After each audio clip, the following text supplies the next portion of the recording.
The gods of the ancient Celts remain a mystery. Even though we know many of their names, we rarely know what they did, how people worshipped them, or what stories were told about them. Julius Caesar, in his History of the Gallic Wars, only gives a short paragraph about the gods of Gaul, but that short part is still the most detailed written source we have about ancient Celtic religion. Some Greek and Roman authors also mention Celtic gods, and many names appear in local inscriptions or tribal names. Still, compared to the well-known gods of Mount Olympus, we know very little about the Celtic ones. According to Caesar, the most important god in Gaul was Mercury, but instead of using the actual Celtic names, Caesar used Roman ones that seemed similar. He said that this Mercury had many statues across Gaul, that he invented all the arts, guided travelers, and was very important for trade and business. In Roman religion, Mercury was a god of movement, of people, goods, words, and ideas. He also guided souls to the afterlife. It might seem odd that Caesar chose Mercury instead of Jupiter as the main Celtic god's counterpart, but this tells us something meaningful. The Celts were polytheists like the Greeks and Romans, but their most powerful god wasn't a sky king throwing thunderbolts. Instead, their main god was a creative and skilled traveler who helped others. Archaeologists have found many statues of Mercury in Gaul. He is usually shown as a young man with his caduceus staff. Sometimes, a goddess named Rosmerta stands beside him holding a horn of plenty. But no inscription in Gaul tells us what the Celts actually called him. We may, however, have a clue. Caesar said this god invented all the arts. In medieval Irish myths, there's a young, handsome god known for being skilled in every art. His name is Lug, which means the Shining One. He is one of the most respected Irish gods and is the divine father of the hero Cú Chulainn. Linguists believe that if this god had a name in Gaul, it would have been Lugus. There is indeed evidence of a god named Lugus across the Celtic world. Several ancient towns were named after him, such as Lugudunum, today's Lyon, France, and Luguvalium, now Carlisle in southern Scotland. Lugudunum even held a big yearly festival for Lugus on August 1st, the same day the Irish celebrated Lugnasa in his honor. In Celtic Spain, a group of shoemakers dedicated something to Lugus. In both Spain and Switzerland, his name appears as Lugavus, likely because Celtic gods often appeared in triple form, like the Christian Trinity. In later Welsh myths, Lugus becomes Lugh, a magical figure who once works as a simple shoemaker. Another stone inscription in Spain also honors Lugus as a tribal god at what seems to be a pilgrimage site. Caesar also says that the Gauls worshipped gods similar to Apollo, Mars, Jupiter, and Minerva. He explains that these gods had the same roles as they did in Roman religion. Apollo healed diseases, Mars was the god of war, Jupiter ruled the sky, and Minerva was the goddess of crafts.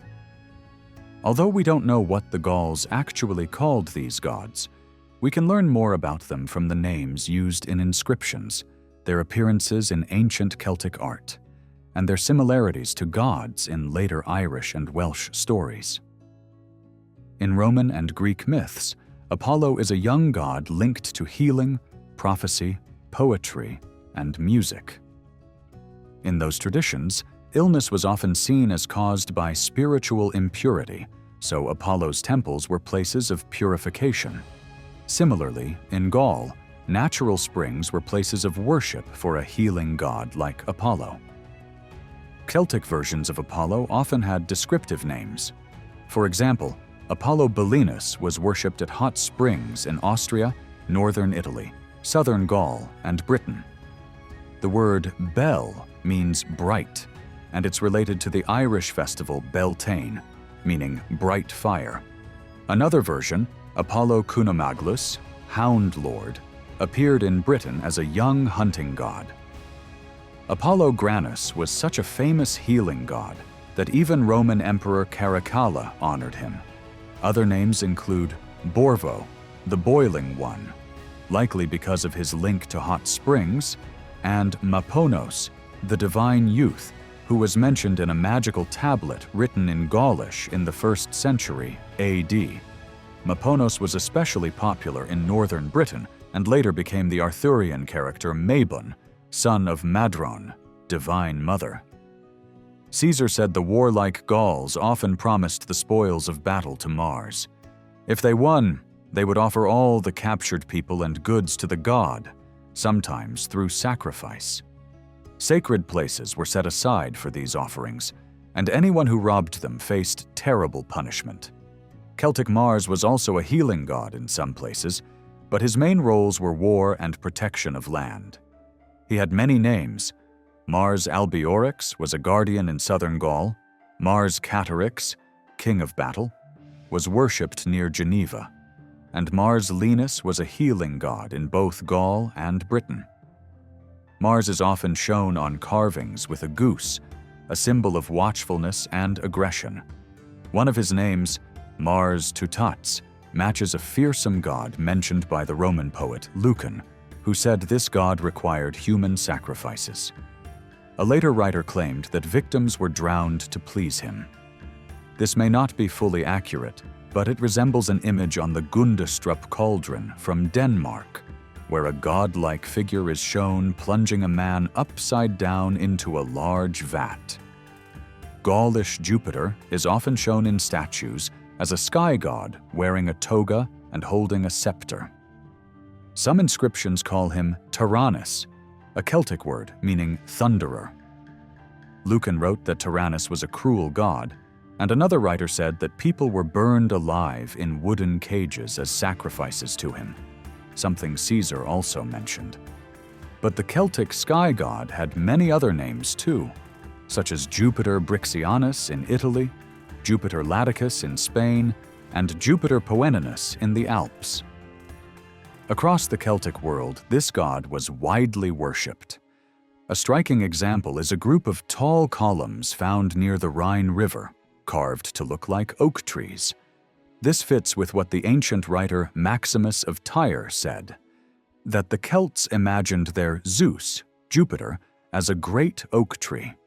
At the top of these columns, Jupiter rides a horse, sometimes holding a sun wheel and thunderbolt while trampling a giant with snake legs. In Greek myth, Zeus also fights giants, but never from horseback.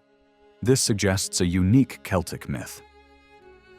Although we don't know the full story, the carvings might show a powerful tale about the sky god defeating dark underworld forces using sunlight and thunder. Caesar mentions only one goddess among the Gauls, Minerva. He describes her as the goddess of all crafts, just like in Roman and Greek mythology. But Roman Minerva, or Greek Athena, was more than just a craft goddess, and the same was probably true for her Celtic version. She likely also had roles in healing and helping in war. A Roman writer from Gaul named Pompeius Trogus tells a story from the time of Emperor Augustus. A Celtic leader was about to attack the city of Massalia, now Marseille, when a goddess appeared to him in a dream and told him to stop. He obeyed the dream and entered the city peacefully, where he saw a statue of Minerva, the same goddess from his dream. Another Roman writer named Solinus said that in Britain, Minerva was worshipped under the name Belisama, meaning brightest, and her temple had a fire that never went out. She was also worshipped as Sulis at the healing hot springs in Bath, known then as Aquae Sulis, waters of Sulis. Minerva was one of the longest-lasting Celtic deities. Church leaders like Salvianus of Marseille and Gregory of Tours noted that people were still praying to her in the 400s and 500s AD. Even in the 600s, Bishop Eligius warned women not to call on Minerva while weaving or dyeing cloth. Caesar names one more god, the Roman Dis, who is the same as the Greek god Hades, ruler of the underworld. He says that, according to the druids, the Gauls believed they were descended from Dis. Because of this belief, they started each day at sunset rather than sunrise. In early Celtic art, Dis is shown holding a scroll and sometimes standing beside a goddess called Auricula. It may seem strange to think people believed they came from a god of the dead, but similar beliefs also appear in ancient India and other cultures. In later Irish myths, a god named Dawn, the Dark One, lives on an island in the Western Sea where the souls of the dead go after death. Besides these, there were many other Celtic gods, though we know little about most of them. One is Isus, whom the poet Lucan described as dreadful Esus, who wanted blood offerings. A medieval writer said Isus's victims were hung from trees after being wounded, similar to sacrifices made to the Norse god Odin. The only certain image of Isus is on a pillar found under Notre Dame Cathedral in Paris in 1711. In that carving, he is named and shown as a strong man cutting down a tree. On the same pillar is a bull with 3 birds and the name Tarvos Trigeranus. A similar carving from Trier shows a man chopping a tree watched by birds and a bull's head, suggesting these scenes may be part of a forgotten myth. Another god is Sucellus, known as the Good Striker. He is shown in carvings as a bearded man with curly hair holding a long-handled hammer. Sometimes he is next to a goddess named Nantosvelta, who is often linked to a raven. Cernunnos, the horned god, is another important figure. He appears as early as the 4th century BC in northern Italy and is often shown seated cross-legged like the Buddha, surrounded by animals such as stags and a snake with ram's horns. He wears antlers with torques, neck rings, hanging from them. Cernunnos was the lord of wild animals, and his image appears in many places. Stories of this kind of god continue in later Irish and Welsh legends.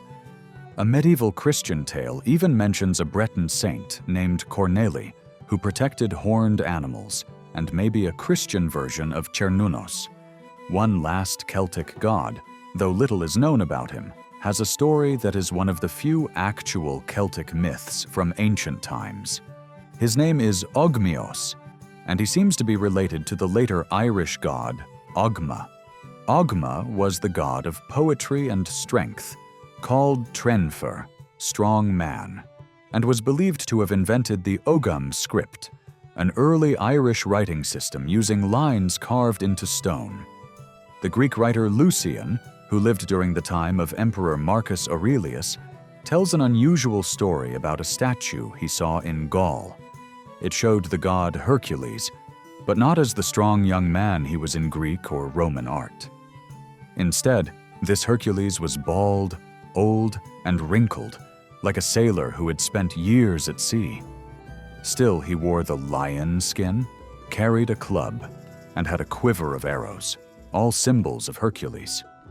What surprised Lucian most was that this Hercules was pulling a group of men by golden and amber chains attached from his tongue to their ears. The men could have freed themselves, but they didn't. The god was smiling and turning to look at them. At first, Lucian thought the Celts were mocking Hercules, but then a local Gaul who spoke Greek explained the image. He said that for the Gauls, it wasn't Hermes, Mercury, who represented the power of speech. It was Hercules, who they called Ogmios, because he was stronger. They believed speech became more powerful with age, so they showed him as an old man. This Hercules used words, not muscles, to achieve great things. His arrows represented sharp, powerful speech. We shouldn't take this story too literally, since Lucian was known for writing with humor and imagination. But since he had spent time lecturing in Gaul, the story may reflect a real Celtic belief. Several classical authors noted that the Celts had a deep respect for language, and the similarities between Gaulish Ogmios and the Irish god Ogma are clear. This story likely gives us a glimpse into ancient Celtic myths about a god who could lead people with the power of speech. Celtic goddesses were not just the wives or partners of male gods. Like Minerva, they had their own powers, followers, and stories, though we only know small parts of them today. One of the earliest clues comes from a Greek traveler named Artemidorus. He wrote about an island near Britain where people performed sacrifices similar to those offered to Demeter and her daughter in Samothrace. We don't know which island he meant. It could have been one of the islands near Britain, maybe even Ireland. He didn't name the goddesses, but the similarity to Demeter's cult suggests the Celtic goddess was connected to fertility and the natural cycle of life. On Samothrace, people honored a mother goddess who brought fertility to the land and changed the seasons. Worship included animal sacrifices and offerings to underworld gods. This suggests the Celts also had myths about a goddess who left the world in winter and returned in spring after being honored through worship. Images of such goddesses are found all over Gaul and Britain. They are often shown as three-seated women, sometimes with one breast uncovered, wearing long robes and holding symbols like fruit baskets, bread, or babies. One goddess, Matrona, gave her name to the Marne River in France. Another goddess often seen with these divine mothers is Epona, the horse goddess. Her images are found across Celtic Europe, even in Rome. She was the only Celtic goddess officially added to the Roman religion, with a feast day on December 18th. Roman cavalry soldiers worshipped her and spread her cult throughout the empire. Epona is always shown with a horse, sometimes riding it side saddle, holding fruit or bread, or feeding a foal. She was more than just a horse goddess. She was also linked to fertility, healing, motherhood, and rebirth.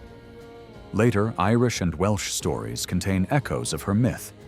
In Ireland, a magical woman named Macha outruns horses and curses men to suffer childbirth pains. In Wales, Rhiannon rides a magical horse, is wrongly blamed for killing her son, and must carry guests on her back as punishment. Rhiannon's birds were said to sing so sweetly they could raise the dead. One important British goddess was Brigantia, meaning the Exalted One. She was worshipped by the Brigantes tribe in northern Britain. In Ireland, she was known as Brigid, a triple goddess of fertility, blacksmithing, and poetry. Her festival, Imbolc, was held in early February when lambs were born. Later, some traditions of the goddess Brigid were absorbed into the Christian Saint Brigid, whose feast day is also February 1st. Just like in Greek and Roman myths, some Celtic goddesses had darker sides. A lead tablet from the 1st century AD, found in Larzac, southern France, contains a magical spell written by a group of women. They call on a mysterious goddess named Adsagsona, using secret underworld names to cast a spell that binds and enchants two other women. Another goddess, Andraste, was said to be worshipped in forest groves in Britain. The rebel queen Boudica is believed to have offered captured Roman women to her as sacrifices. Before going to war with the Romans, Boudica released a hare in a ritual to ask for Andraste's blessing.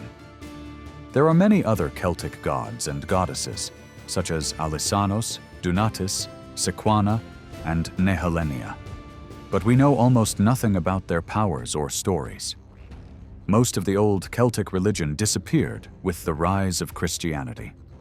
Their myths were forgotten, and even their stories of creation were lost.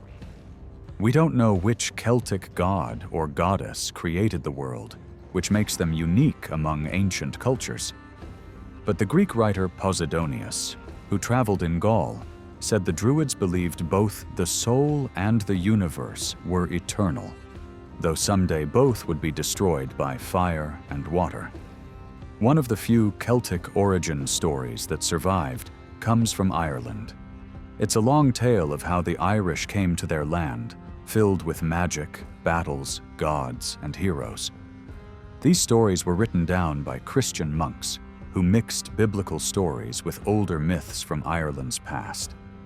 This mix of legend and belief became a grand story that starts with Adam and Eve and ends with the ancient gods being driven into the underground fairy mounds while humans take over the land. This story is called the Book of Invasions, Lebor Gabala Eren in Irish. It was written down in the 12th century in the Book of Leinster, but the tales themselves are much older. The first figure is a woman named Cessair, a granddaughter of Noah. She leads a small group of men and women to Ireland, hoping to escape the Great Flood. Later, a group called the Partholonians arrives, but they are wiped out by a plague, except for one man, Tuan, who lives for centuries by changing into different animals, eventually becoming human again just before the arrival of St. Patrick. Next come the Nemedians, who fight the evil and monstrous Fomorians, but are eventually defeated and forced to leave. The Firbolg rule the land for a time, until they are beaten in battle by the magical Tuatha de Danann. Later, the Fomorians return, now more human-like, and fight the Tuatha De again in the Second Battle of Mag Tuaird. This story is one of Ireland's oldest and most mythic tales. It shows the Tuatha De Danann as gods fighting a great battle against chaos, much like the Olympians fighting the Titans in Greek myth. Finally, a group called the Sons of Meal come from Spain, defeat the Tuatha De, and take over the land. Over time, the Tuatha De Danann become known as the fairy folk of Ireland. The story also ties in with the Christian creation myth. On the first day, God created light and the angels, then the earth, seas, sun, stars, birds, and animals. On the sixth day, he made Adam to take care of the earth. Lucifer, the most beautiful angel, grew jealous of God and was thrown out of heaven along with his followers. In revenge, he tempted Eve to eat the forbidden fruit, and so Adam and Eve were banished from Eden. Their children multiplied on the earth, but they became sinful. God sent the great flood to destroy them, saving only Noah and his family. However, before the flood, Noah tried to save his granddaughter Cessair by sending her to Ireland. She took 3 ships, bringing her father Bith and many others. 2 ships sank, and only 50 women and 3 men survived. They divided the women among themselves and settled in Ireland, arriving 40 days before the flood. But Noah had been wrong. Bith saw the flood coming from a mountaintop, and he knew they would not escape. The waters drowned everyone. Cessair died in the valley of Connacht, the last person lost in the flood that covered the earth. After the Great Flood, Ireland remained empty for 300 years. Then a man named Partholon came from the east with his followers to settle the land. 10 years after arriving, he fought and won Ireland's first battle against the monstrous Fomorians, strange beings with only 1 arm and 1 leg. Partholon and his people shaped the land, created lakes, and cleared fields for farming. But a deadly plague soon struck, killing everyone in just 7 days, except for 1 man, Tuan, the grandson of Partholon's brother. Tuan lived alone in fear and sadness. He hid in caves and cliffs to protect himself from wild animals. Over time, he became an old, tired, and miserable man. One night, ready to die, he suddenly changed into a strong young stag. As a deer, he led a herd and roamed Ireland until he saw a new group of settlers arrive. These people were led by Nemed, the son of Agnomen, who sailed from a far eastern land with over 30 ships. Only the ship carrying Nemed and his family survived. Nemed and his 4 sons settled across Ireland, and their families grew. They worked the land, but soon the Fomorians returned and attacked. Nemed fought many battles but eventually died. The Fomorians took control and forced Nemed's people to pay a cruel tax, 2/3 of their children, milk and grain each year. Nemed's descendants finally rose up and fought back. After a long war, most of both sides were dead. A plague killed many of Nemed's people, and the few survivors fled Ireland. Only Tuan remained, living first as a stag and later transforming into a wild boar, leading herds through the land. Some of Nemed's people went to Britain, but one group led by Semyon fled to Greece. There, they were forced into slavery, made to carry soil up hills to make farmland. Eventually, 5,000 of Semyon's descendants escaped, made boats from the bags they used to carry soil, and sailed back to Ireland. These people became known as the Fir Bolg and Fir Domnan.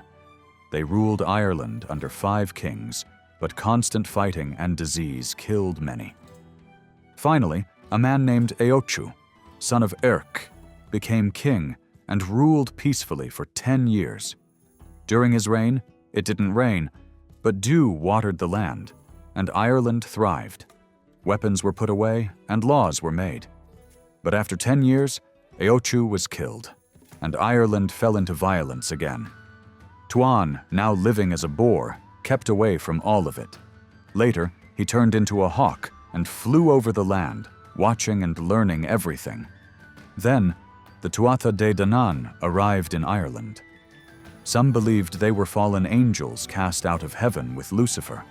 Others said they were humans who had learned magic in faraway northern islands. No one knew for sure. They came to the west coast of Ireland wrapped in dark clouds, covering the land in darkness for 3 days. They brought 4 magical items. 1. The Lia Foil, a stone that screamed when a true king stepped on it. 2. The Spear of Lug, which made its holder unbeatable. 3. The Sword of Nuadu, which no one could escape once it was drawn. 4. The Dagda's Cauldron, which could feed everyone endlessly. The Tuatha De asked the Fir Bolg to give up kingship or fight. The Fir Bolg chose war. In the great battle of Mag Tuired, the Tuatha De won. King Eochaid of the Fir Bolg was killed, and the survivors ran to the Fomorians and settled on nearby islands. Nuadu, the king of the Tuatha De, lost his hand in the battle. Since no one with a missing limb could be king, they made Bres, son of the Fomorian king Elatha and the Tuatha De woman Eriu, the new king. Eriu had once seen Elatha arrive from the sea on a silver ship. He was beautiful, dressed in gold, and carried shining weapons. He asked Eriu to sleep with him, and though she didn't know him, she agreed. Afterward, she cried because he was the only man she had given herself to. Elatha revealed he was a Fomorian king and told her she would have a son named Bres the Beautiful, who would be more handsome than any man, woman, or horse in Ireland. He gave her a golden ring to give to their son. 9 months later, Eriu gave birth to Bres, who grew quickly and became king of the Tuatha De. When Eriu gave him the ring, it fit perfectly. But Bres turned out to be a terrible ruler. He didn't honor the traditions of feasts, music, or poetry. Crops died, and the people starved. Even the great warriors of the Tuatha De were turned into servants. Ogma carried firewood, and the Dagda built fortresses.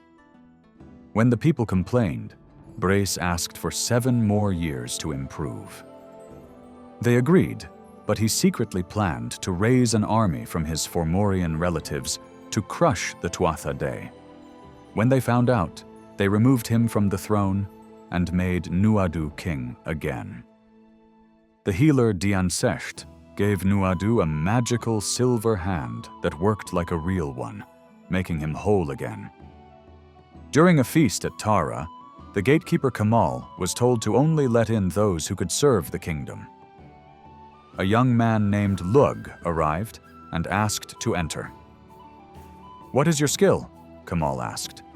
"I'm a builder," Lug replied. "We already have one." "I'm a smith." "We have one." "I'm a warrior." "We have one." "I'm a poet." "We have one." "I'm a healer." "We have one." "I'm a magician." "We have one." "Then ask the king if he has someone who can do all of these," Lug said. Cumhaill told the king, and Nuadu replied, "Let him in." "No one like that has come here before." Lug entered and was given the seat next to the king, usually reserved for the wisest man. Ogma was angry and threw a giant stone at Lug, a stone that normally took 80 oxen to move. Lug caught it and threw it back. Then he picked up a harp and played such sorrowful music that everyone wept, and then joyful music that made the whole hall rejoice. When King Nuadu saw all that Lug could do, he gathered his people and made Lug the leader of the Tuatha De Danann to prepare for war against Bres and the Fomorians. Lug agreed and held a council with the Dagda and Ogma by his side. They called all their people together, druids, sorcerers, warriors, healers, blacksmiths, and charioteers, and asked what each could offer for the upcoming battle. Everyone promised their loyalty. The sorcerers even said they would shake the mountains to scare the Fomorians into thinking the land itself was against them. The fearsome battle goddess, the Morrigan, also joined Lug and urged him to fight the enemies of Ireland.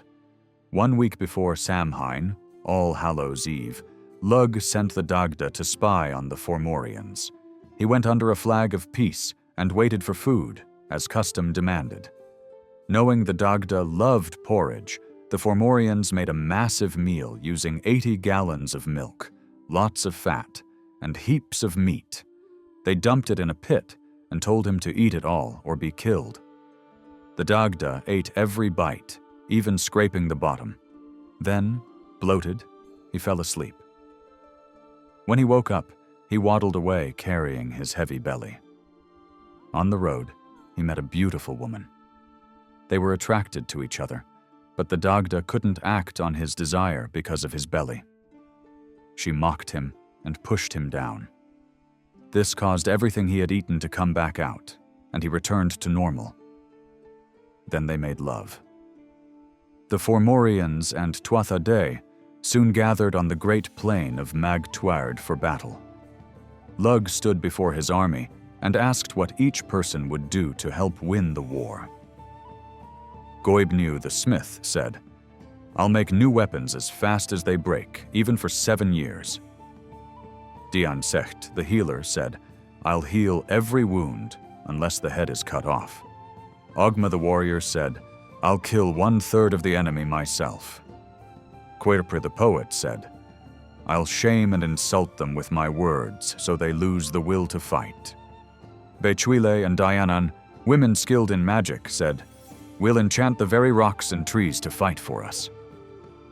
Dagda said, "I'll crush them with my club like hail under horses' hooves." When the battle began, the two armies clashed violently. Both sides were covered in armor, carrying spears, swords, and shields. The sounds of weapons, screams, and war cries filled the air. Blood ran over the bodies of fallen warriors, and the earth turned to red mud. Warriors slipped and were killed where they fell. The battle lasted for days. Whenever a Tuatha De warrior was killed, Dian Secht and his children would throw the body into a healing well and bring him back to life. But the Fomorians could not come back once they were killed. During the fighting, Lug faced the giant warrior Balor, whose deadly eye could destroy anyone who saw it. 4 men were needed to lift his eyelid. As they began to open it, Lug fired a stone from his sling. It flew straight through Balor's head, killing him and crushing many soldiers when he fell. When the battle ended, Bres begged for his life. "Spare me," he said. and I'll make sure the cows of Ireland always give milk." "That's not enough," Lug replied. "Then I'll teach you how to sow and reap crops forever," said Bress. That offer pleased Lug, and he let Bress live. Afterward, silence fell over Mag Tuired, broken only by the crows feasting on the dead. The Fomorians had been completely defeated, and the Tuatha De Danann ruled Ireland once again, while Tuan still flew high above the land in the form of a hawk, watching it all. After the Great Flood, one group of Noah's descendants became known as the Gaels. They spent centuries searching the world for a true home. They helped build the Tower of Babel under Nimrod, but after God confused their language and scattered the nations, the Gaels wandered. They traveled through Egypt and finally settled in Spain, where they conquered the native people and built a tall tower by the sea, called Breogan's Tower. One clear winter evening, Ith, the son of Breogan, climbed the tower and saw a distant land across the sea. It was Ireland. He set sail with 150 warriors to explore it, but the rulers of Ireland killed him. His death led the Gaels to seek revenge and claim the land. 36 Gaelic leaders sailed from Spain with their families, servants, and warriors. Among them were the sons of Miel, including Amergin, the most famous bard. As they approached Ireland, the brothers held a rowing race. Ir took the lead, but his jealous brother Aber Don cursed him. Ir's oar snapped, he fell back, and died. When Amergin stepped onto Irish soil, he recited a powerful poem. "I am the wind on the ocean, I am the wave on the land, I am the roar of the sea, I am the stag of 7 battles, I am the sunlight's tear, I am the brave boar, I am the salmon in a quiet pool, I am the war-making spear." The Gaels fought the Tuatha De Danann and won their first battle at Sliab Mis. Afterward, a Tuatha De woman named Banba greeted them and said, "May your journey fail if you've come to conquer Ireland." "We have," Amergin replied. "Then let my name live on in this land," she asked. "It shall," said Amergin. As they traveled further, they met 2 more women of the Tuatha De, Fotla and Eriu, who each asked for their names to be remembered. Amergin agreed and promised that Eriu's name would be the most important. And so, Ireland still carries her name. The Gaels reached Tara, the royal hill, where the kings of the Tuatha De met them. The kings asked the Gaels to leave for 3 days, claiming they wanted a fair fight. But in truth, they planned to use magic to destroy the Gaels at sea. The decision was left to Amergin, and he agreed to the challenge. The Gaels sailed beyond the 9th wave, then turned back. But the druids of the Tuatha De summoned powerful storms to stop them. The Gaels' ships were tossed by the waves, and it seemed they would all drown. Then Amergin stood at the front of the ship with his harp and sang a sacred poem, calling upon the land of Ireland. "I call on the land of Ireland, on its strong seas and high meadows, on its rainy woods and rushing rivers, on its lakes and flowing springs, on its people and its great gatherings, on Tara, the heart of the land, home to the warriors of the sons of Miel." The sea grew calm, and the Gaels returned to shore. They defeated the Tuatha De, who then disappeared into the seed mounds, magical places beneath the earth. The Gaels took over Ireland and divided the land among themselves. High above, Tuan watched all of this as a hawk. When he grew old and couldn't fly anymore, he fasted for 9 days and turned into a salmon. One day, he was caught and eaten by the queen of King Cumhaill. From her womb, he was born again as a human baby, Tuan, son of Cumhaill, and became a wise druid. Years later, St. Patrick came to Ireland and spread Christianity. Tuan met him, converted, became a monk, and lived alone, telling everyone the ancient story of Ireland's past. The Wooing of Etain is an old Irish tale about love and transformation, told in 3 parts. In the beginning, Midir, a noble of the Tuatha De Danann, falls in love with Etain, daughter of an Ulster king, and marries her. But when he brings her home, his jealous first wife turns Etain into water. That water becomes a butterfly, and for 1,000 years, Etain is kept away from Midir, until she is reborn as a new girl with the same name. She later marries King Eochaid, but Midir eventually wins her back through cleverness. The story begins with Eochaid Olathair, also known as the Dagda, a powerful king of the Tuatha De Danann. He could control the weather and bring good harvests. One of his followers, Elkmar, lived at Brúig na Boine and was married to Aithne. The Dagda and Aithne desired each other, but feared Elkmar's magic.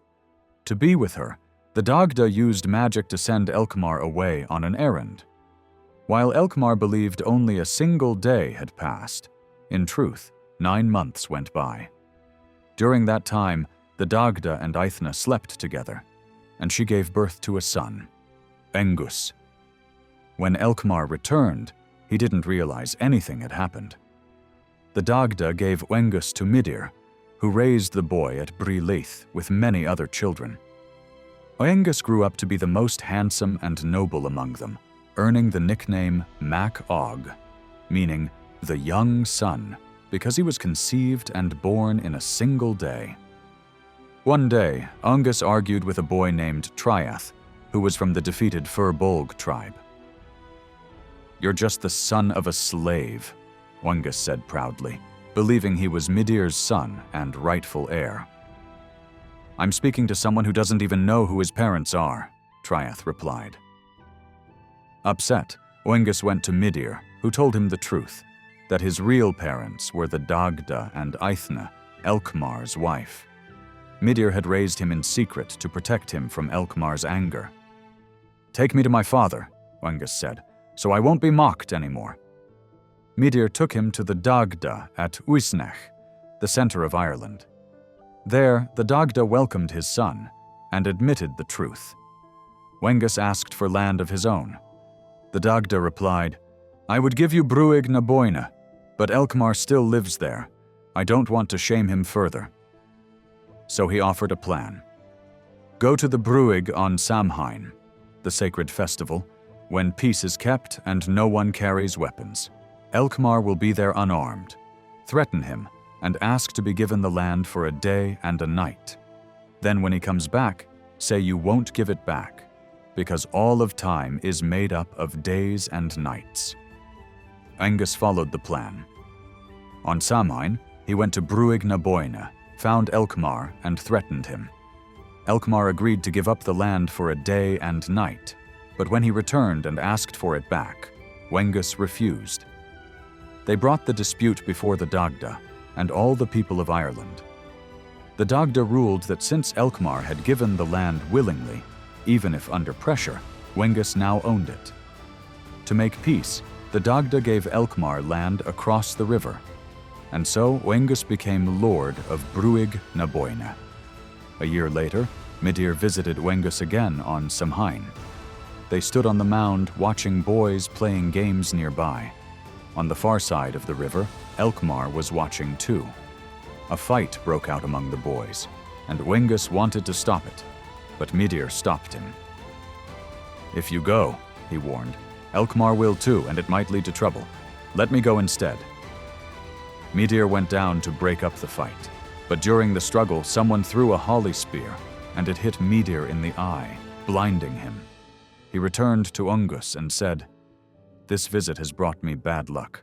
I've lost my eye and now cannot see where I've been or where I'm going." "I'll fix this," said Angus. "I'll bring the healer Diensect to cure you." Angus brought the physician to Brúig na Boine, and Diensect healed Midir's injured eye. "Now that you're well," said Angus, "stay with me for a year." "I will," Midir replied, "but only if you give me a gift." "Name it," said Angus. and I'll give it to you. I want a fine chariot worth 7 slave women, a royal cloak, and the most beautiful woman in all Ireland." "I can give you the chariot and the cloak," said Ungus, "but I cannot give you the woman. Her name is Etain, and she's the daughter of King Ailill of Ulster." So Ungus traveled to Ailill and asked for Etain's hand. "I'm a prince of the Tuatha de Danann," he said, "and I've come for your daughter." Ailill replied, "You're from a mighty race, and I can't match your power. If you ever harmed my daughter, I'd have no way to seek justice." "Then I'll buy her from you," said Ungus. Ailill agreed, but added, "You must first clear 12 wild plains so I can use them for farming and homes." Angus accepted the challenge and went to his father, the Dagda, who cleared all 12 plains in a single night. When Ungus returned, Ailill said, "Now change the course of 12 rivers so they flow to the sea. These are now bogs and marshes, but I want the land improved." Once again, the Dagda helped and completed the task in one night. When Angus returned once more, Ailill demanded one final price. "Give me Etain's weight in gold and silver, for I will lose her once she leaves." Etain was weighed in the hall, and Angus gave her father that amount in gold and silver. Then he took Etain with him. Back at Brúig na Boine, Oengus gave Midir the chariot, the cloak, and Etain. That night, Midir slept with her and stayed with Oengus for a whole year. When the year was over, Midir left with Etain. But before he did, Oengus warned him, "Be careful of your wife, Fuamnach. She's a powerful and dangerous woman, raised by the druid Bressil. She won't accept Etain into your home." At first, Fuamnach welcomed Etain and gave her a tour of the household. But when they were alone, Fuamnach struck her with a magical rowan branch, turning her into a pool of water. Then she returned to her foster father. The warmth of the hearth, the earth, and the air transformed the water into a purple butterfly. It was large, about the size of a man's head, and the most beautiful creature in all of Ireland. Its wings made a sound more beautiful than music. Its eyes sparkled, and its scent cured hunger and thirst. Dew from its wings could heal any illness. The butterfly followed Midir everywhere. He knew it was Etain, and though she was no longer human, he was happy to have her close. Every night she hummed him to sleep and watched over him. But Fuamnach returned with 3 powerful men, Lug, Ogma, and the Dagda, to protect her. Midir was angry, but Fuamnach showed no regret. She declared that she would continue to punish Etain, no matter what form she took. She used strong magic from Bressil to summon a violent wind that blew Etain away. For 7 years, she was tossed through the skies and couldn't rest anywhere, not even on a tree branch. Eventually, the wind carried her back to Angus, who found her in his lap at Brúig na Boine. He immediately knew it was her and said, "Welcome, Etain, weary from your long, painful journey, scattered by Fuamnach's cruel winds. You could not find rest with Midir, and your suffering was great. But you are welcome here, in my home." Angus gently wrapped her in the soft fleece of his cloak. He brought her into his house, placed her by a sunny window, dressed her in purple, and slept beside her every night. Fuamnach found out that Etain, now in butterfly form, had been welcomed by Oengus. She sent a message to Midir, asking him to invite Oengus for a visit, pretending she wanted to make peace. But once Oengus left his home, Fuamnach went there and used her magic again. She created a powerful wind that blew Etain away, sending her drifting across Ireland for many years. When Oengus reached Midir, he learned of Fuamnach's trick. He rushed back to Brúig na Boine, but Etain was gone. He followed Fuamnach's trail to her foster father, Bressil the druid, and there he killed her and put her head on a pole at his home. Years later, the butterfly Etain landed on a beam in the home of a warrior named Etar. She fell from the beam into a gold cup held by Etar's wife, who accidentally swallowed her. Soon after, she became pregnant and gave birth to a baby girl. They named the child Etain and raised her in their home, along with 50 noble girls as her companions. One day, the girls were bathing in a river when a mysterious horseman rode up. He wore green clothes with red trim, had golden hair, and carried a silver shield and a 5-pointed spear. He spoke a poem, saying that Etain had returned and that great wars would be fought over her. Then he rode away, and no one knew who he was. At that time, Eochaid Éireann was the High King of Ireland. He held a feast at Tara, but the nobles refused to attend unless he had a queen. So Eochaid sent messengers all over Ireland to find the most beautiful and pure woman to marry. They found no one more lovely than Etain. Eochaid married her, but his brother Ailill Anguba secretly fell in love with her. Though she was now Eochaid's wife, Ailill's love made him sick with guilt and sadness. He refused to confess his feelings, and his health declined. A doctor finally told him he was dying from unspoken love. Eochaid, unaware of his brother's feelings, left on a royal tour and asked Etain to care for Ailill if he died. Every day she sat by his bed. He began to feel better whenever she was near. Eventually, Etain asked him the truth about his illness. "I'm sick because I love you," he confessed. "You should have told me earlier," she replied. "I could have helped you long ago." She took care of him, and he nearly recovered. Then Ailill said, "Only one thing remains to heal me." "You'll have it tomorrow," Etain promised, "but not here. Meet me behind the hill at the secret tree at sunrise." Ailill was so excited he couldn't sleep, but just before dawn, he fell asleep. Etain went to the tree and found a man who looked like Ailill. He spoke like him too, and they talked, but did not lie together. Ailill was crushed to have missed their meeting. Etain agreed to meet again the next day. This time, Ailill stayed awake by sitting by a fire and pouring cold water over himself. But again he fell asleep. When Etain reached the tree, she found the same man. She asked, "You're not Ailill. Who are you?" "I'm Midir," he replied. "Long ago we were husband and wife, but we were separated by Fuamnach's magic. Will you come with me now?" "I'll come," said Etain, "but only if my husband Eochaid gives me freely." "I'll make that happen," said Midir. Etain returned to Ailill and found him fully healed. His love and guilt had vanished. When Eochaid returned, he was grateful that Etain had helped his brother recover. Not long after, on a lovely summer day, Eochaid stood on the walls of Tara admiring the land. Suddenly, a man appeared before him. Tall, with golden hair, a purple cloak, and weapons of silver and gold. "I don't know you," said Eochaid. "Few do," replied the stranger. "I'm Midir of Bree Laith, and I've come to play Fichel, a board game, with you." They agreed to play with a wager.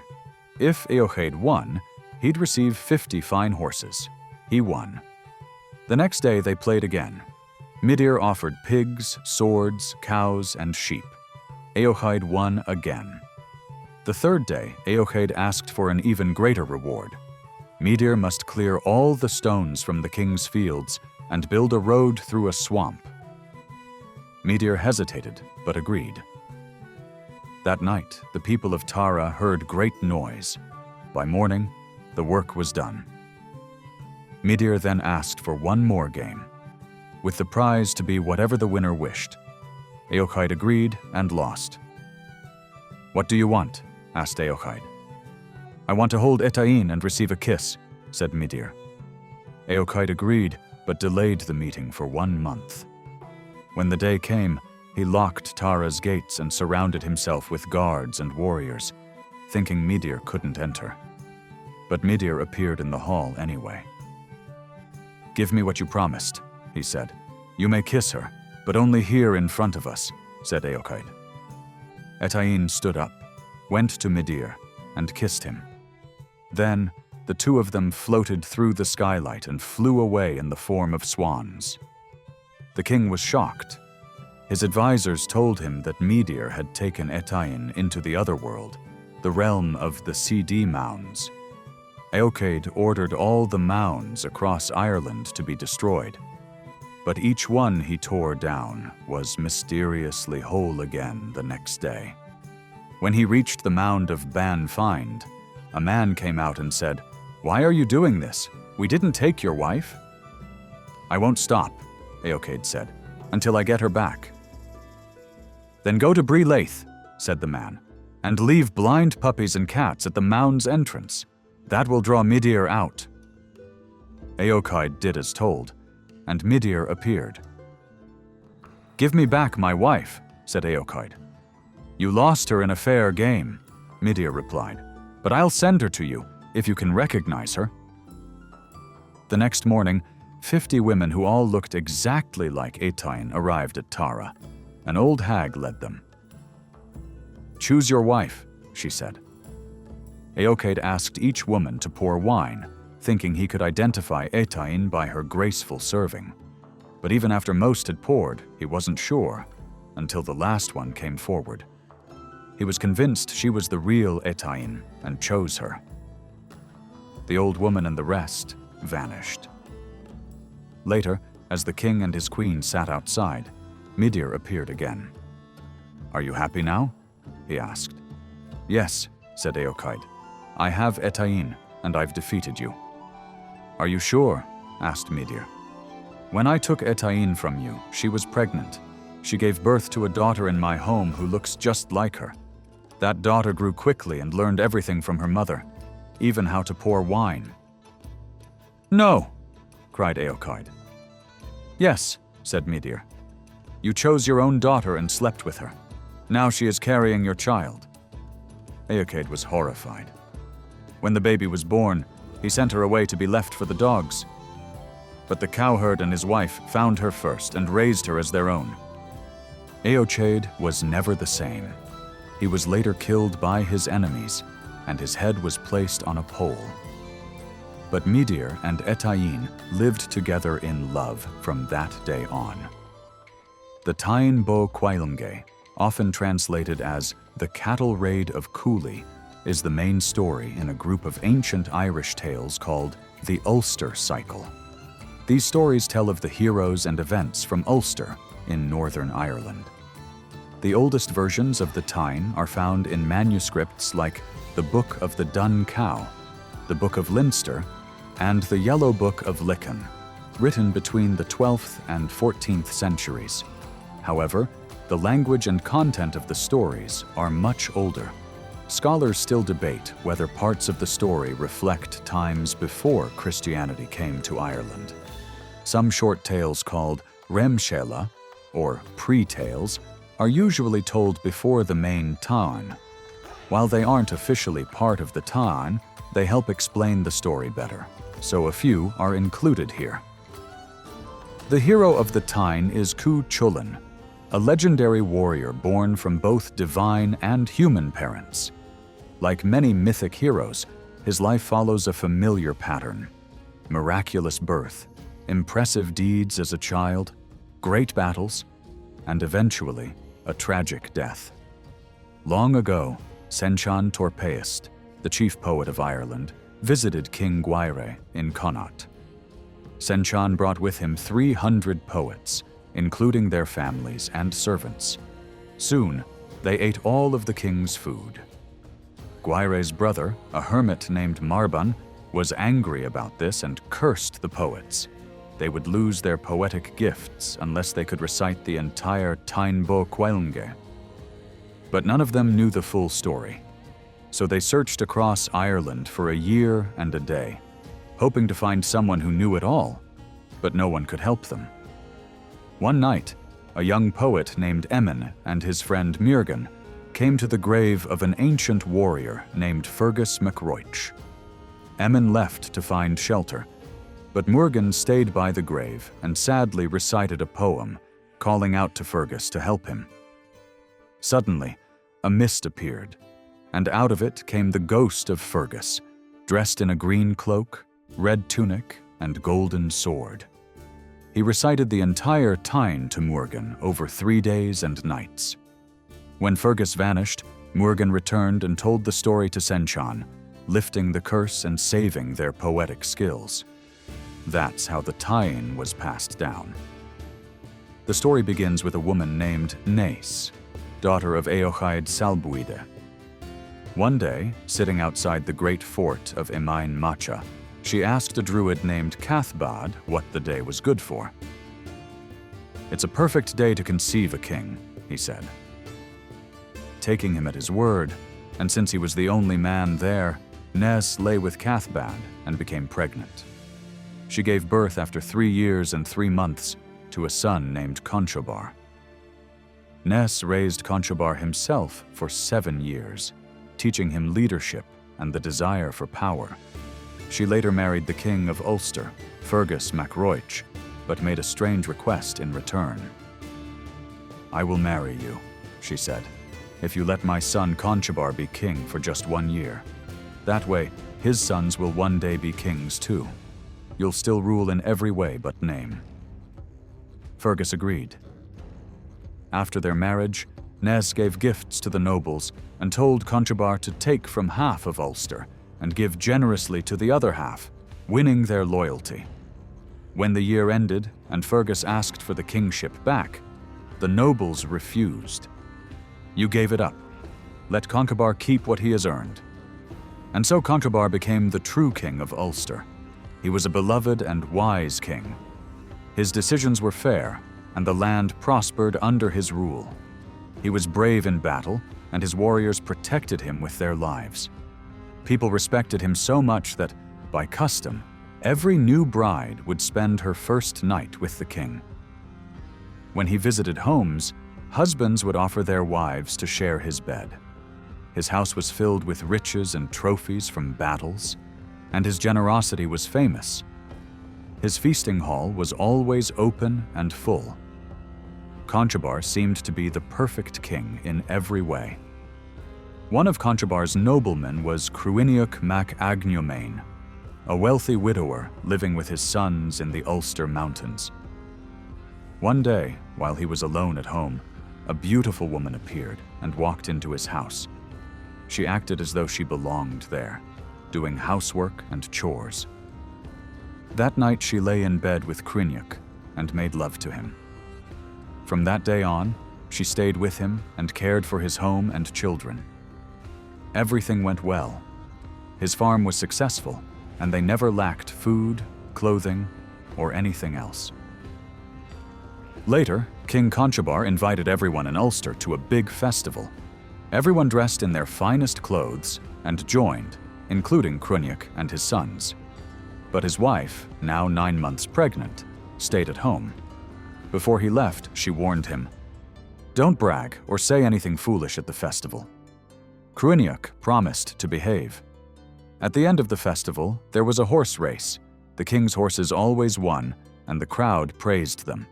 But Cruiniuc bragged, "My wife can run faster than the king's horses." When the king heard this, he demanded that Cruiniuc prove it. He sent messengers to fetch the woman. She begged not to go.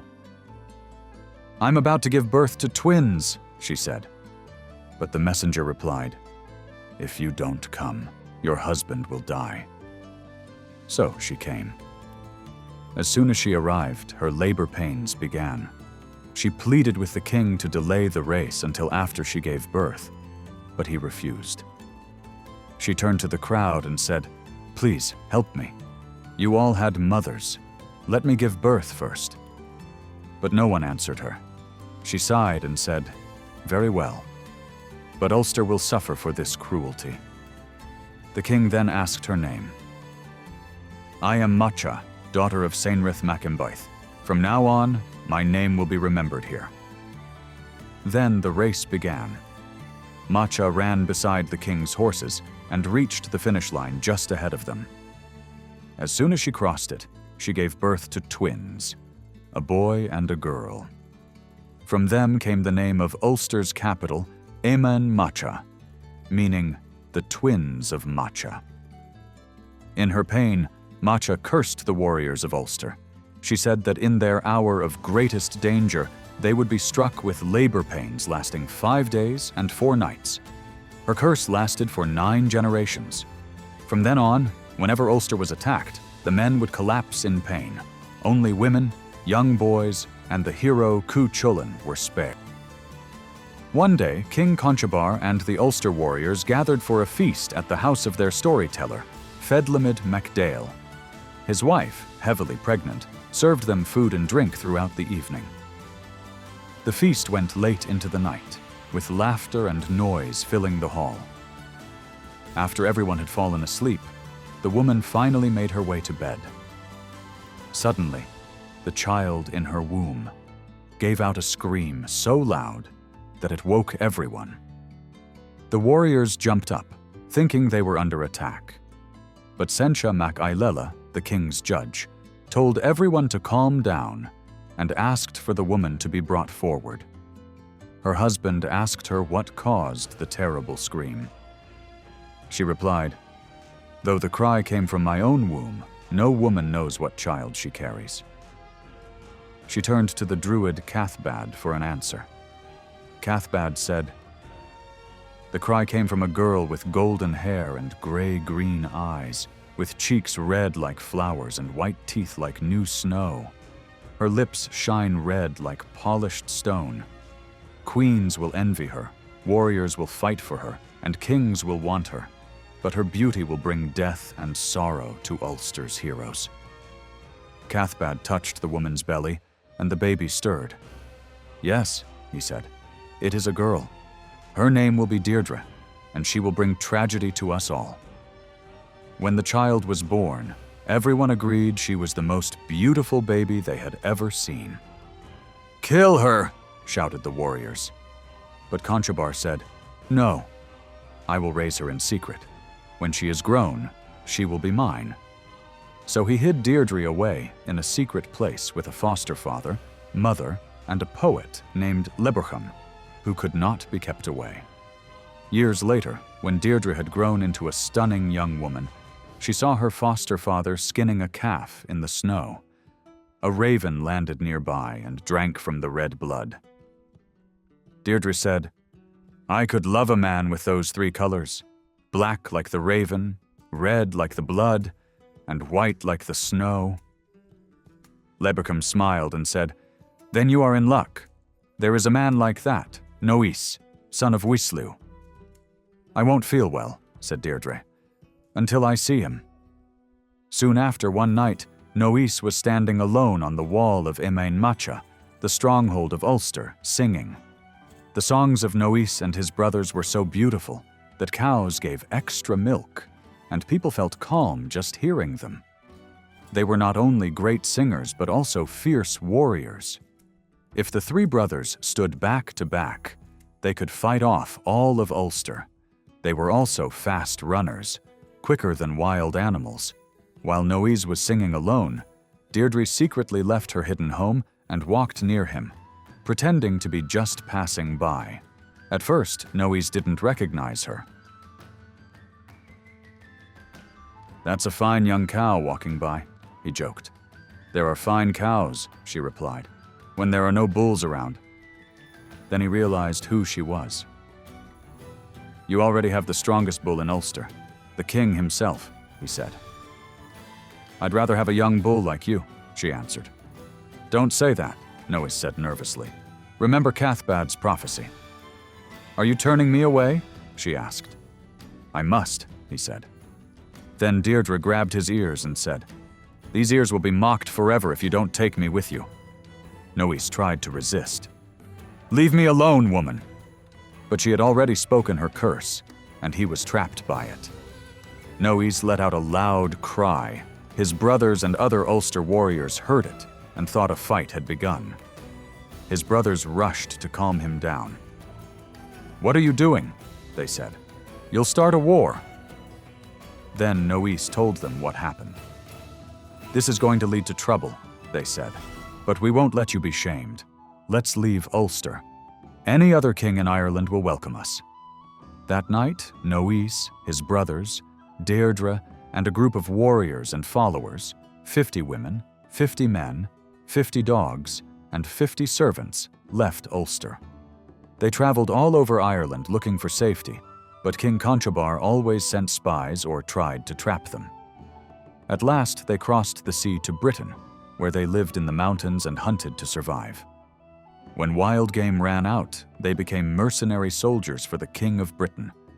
But Nois made sure no one saw Deirdre, building hidden houses to keep her safe. One day, a servant of the king entered Nois's house early in the morning and saw Deirdre asleep. He ran to the king, saying she was the most beautiful woman in the world, and that if the king killed Nois, she would be his. The king didn't want to upset the Irish soldiers, so he didn't attack directly. Instead, he sent the servant daily to try to win Deirdre's love in secret. Each night, Deirdre told Nois what the servant said. Then the king started sending Nois and his brothers into the most dangerous battles, hoping they'd be killed. But they were too strong. Eventually, the king sent soldiers to murder Nois, but Deirdre found out in time.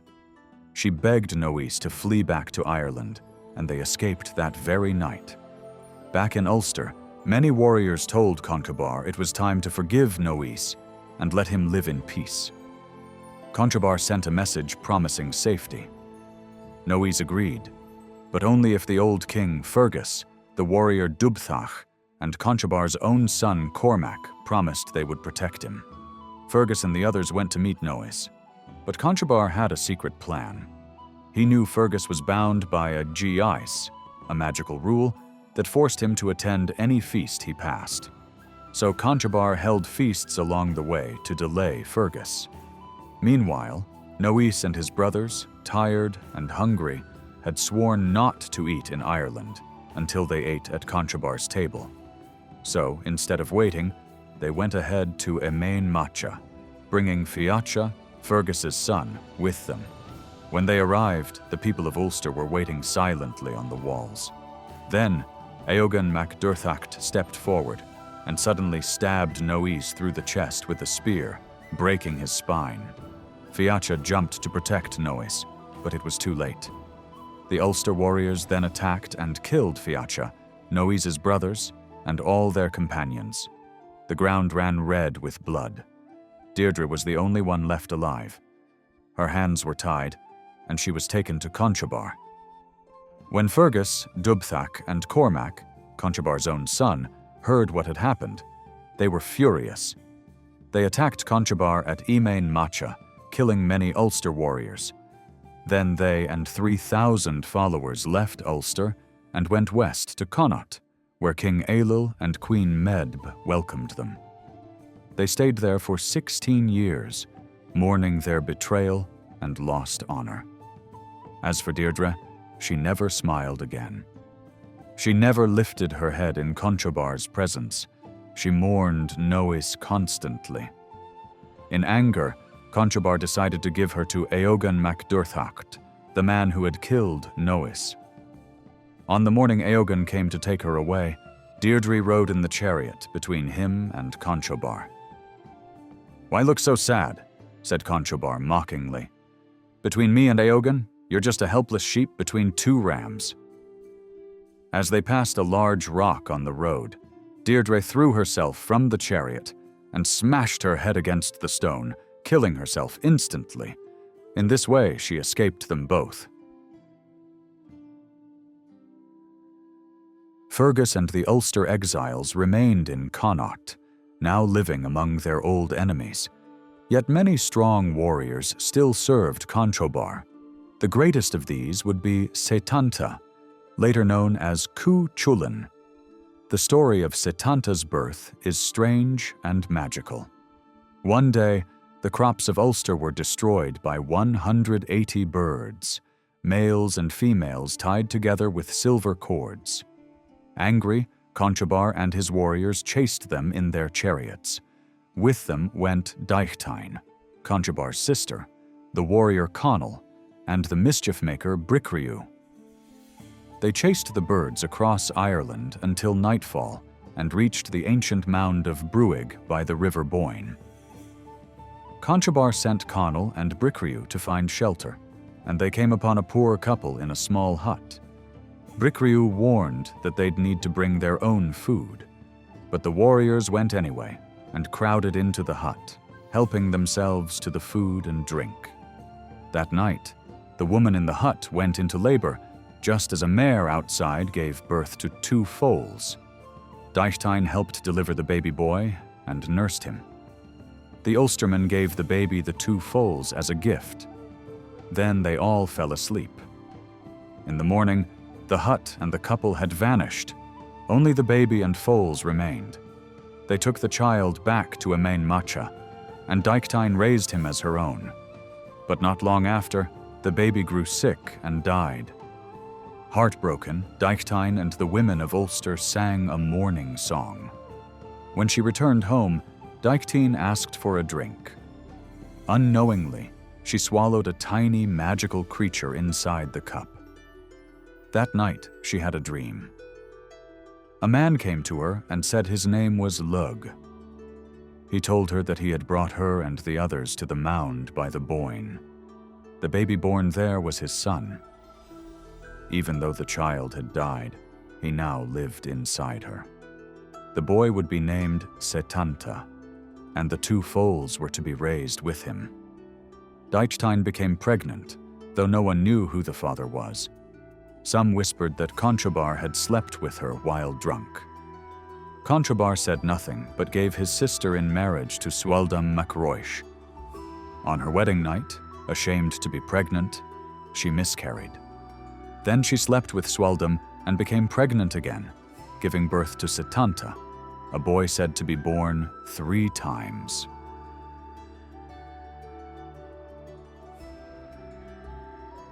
When Setanta was born, many important people wanted to foster him, as was tradition. They went to King Conchobar to decide who should raise the boy. "My sister Fincom should take him," said Conchobar. "I love him like my own son Cumhaill," she agreed. Troublemaker Bricriu joked, "No surprise there. It's hard to tell a son from a nephew." Then Sencha, the king's judge and wisest man, spoke. "I should foster him. I'm a great warrior and the best judge in Ulster. Everyone trusts me."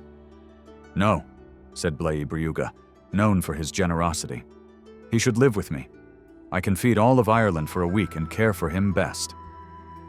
Fergus interrupted. "I'm unmatched in courage and honor. He should live with me." "Sit down, Fergus," said Emergin the poet. "The boy belongs with me. I am the finest speaker and bravest hero."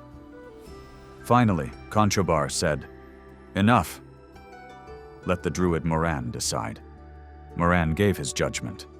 "Let Conchobar be his foster father, as he is Fincom's brother. Let Fincom be his foster mother, and Cumhaill his foster brother. Let Sencha teach him how to speak wisely. Let Blae Briuga provide food and shelter. Let Fergus carry him on his knee and teach him courage. Let Emergin teach him bravery and poetry. This boy will be raised by everyone, as a warrior, a nobleman, and a wise man.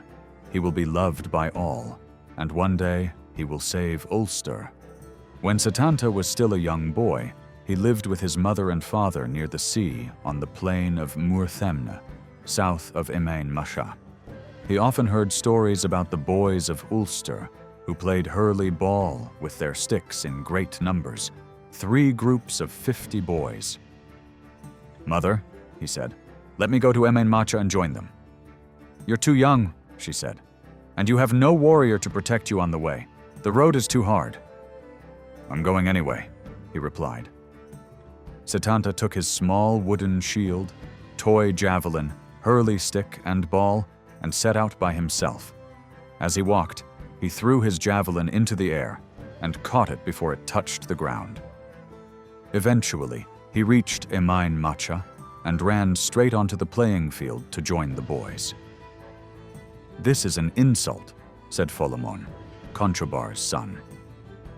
Setanta didn't know he was supposed to ask for permission and protection before joining the game. The boys threw 150 javelins at him, but he blocked them all with his little shield. Then they threw their balls, but he caught everyone against his chest. Then they threw their hurley sticks, but none hit him. Angry at how they treated him, Setanta became wild with battle fury. His hair stood straight up, one eye shrank like a needle, and the other widened like a cup. His mouth stretched wide, and his body glowed with rage. The boys ran in fear. Setanta chased them and knocked down 50 before they could reach the gates of Emain Macha.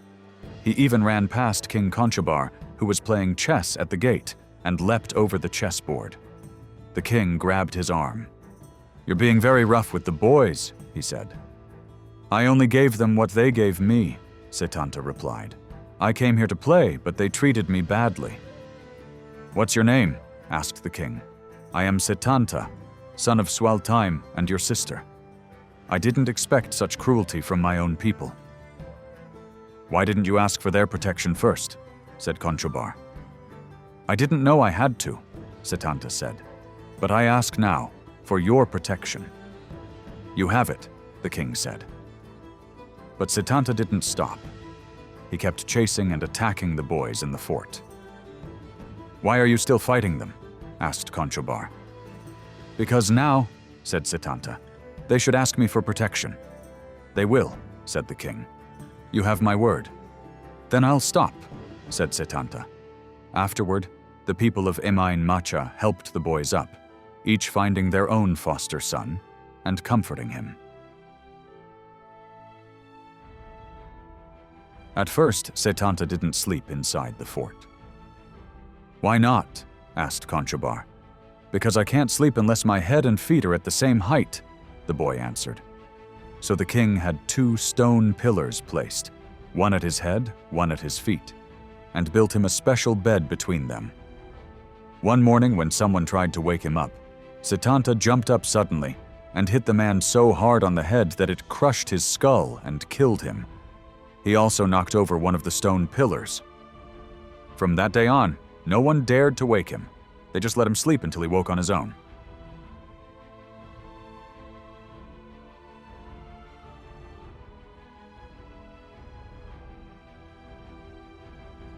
One day, he was playing hurley ball alone against all the boys, 3 times 50 of them. He won every game until the boys grew tired of losing and attacked him. Setanta fought back and killed 50 of them. Then he ran to hide under Conchobar's bed. The people of Ulster were ready to kill him, but the king ran to protect him. Setanta lifted the bed, with 30 warriors sitting on it, and threw it across the room. Finally, Conchobar and Fergus calmed everyone down and made peace between Setanta and the boys.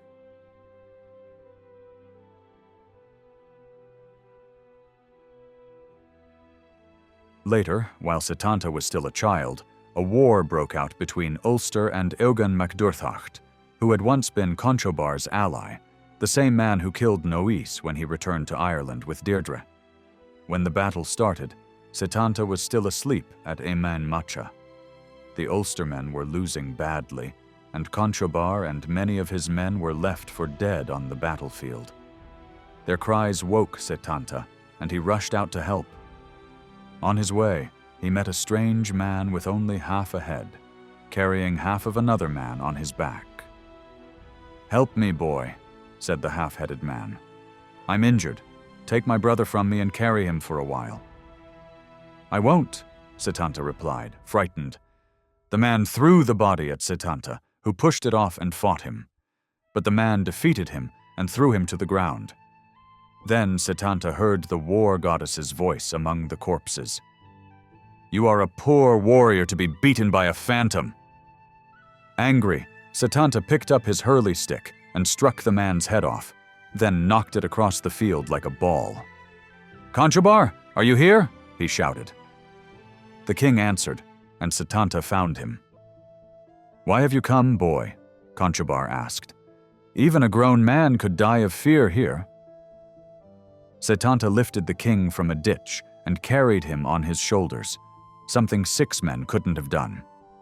Later, the king said, "Go to that house and make a fire."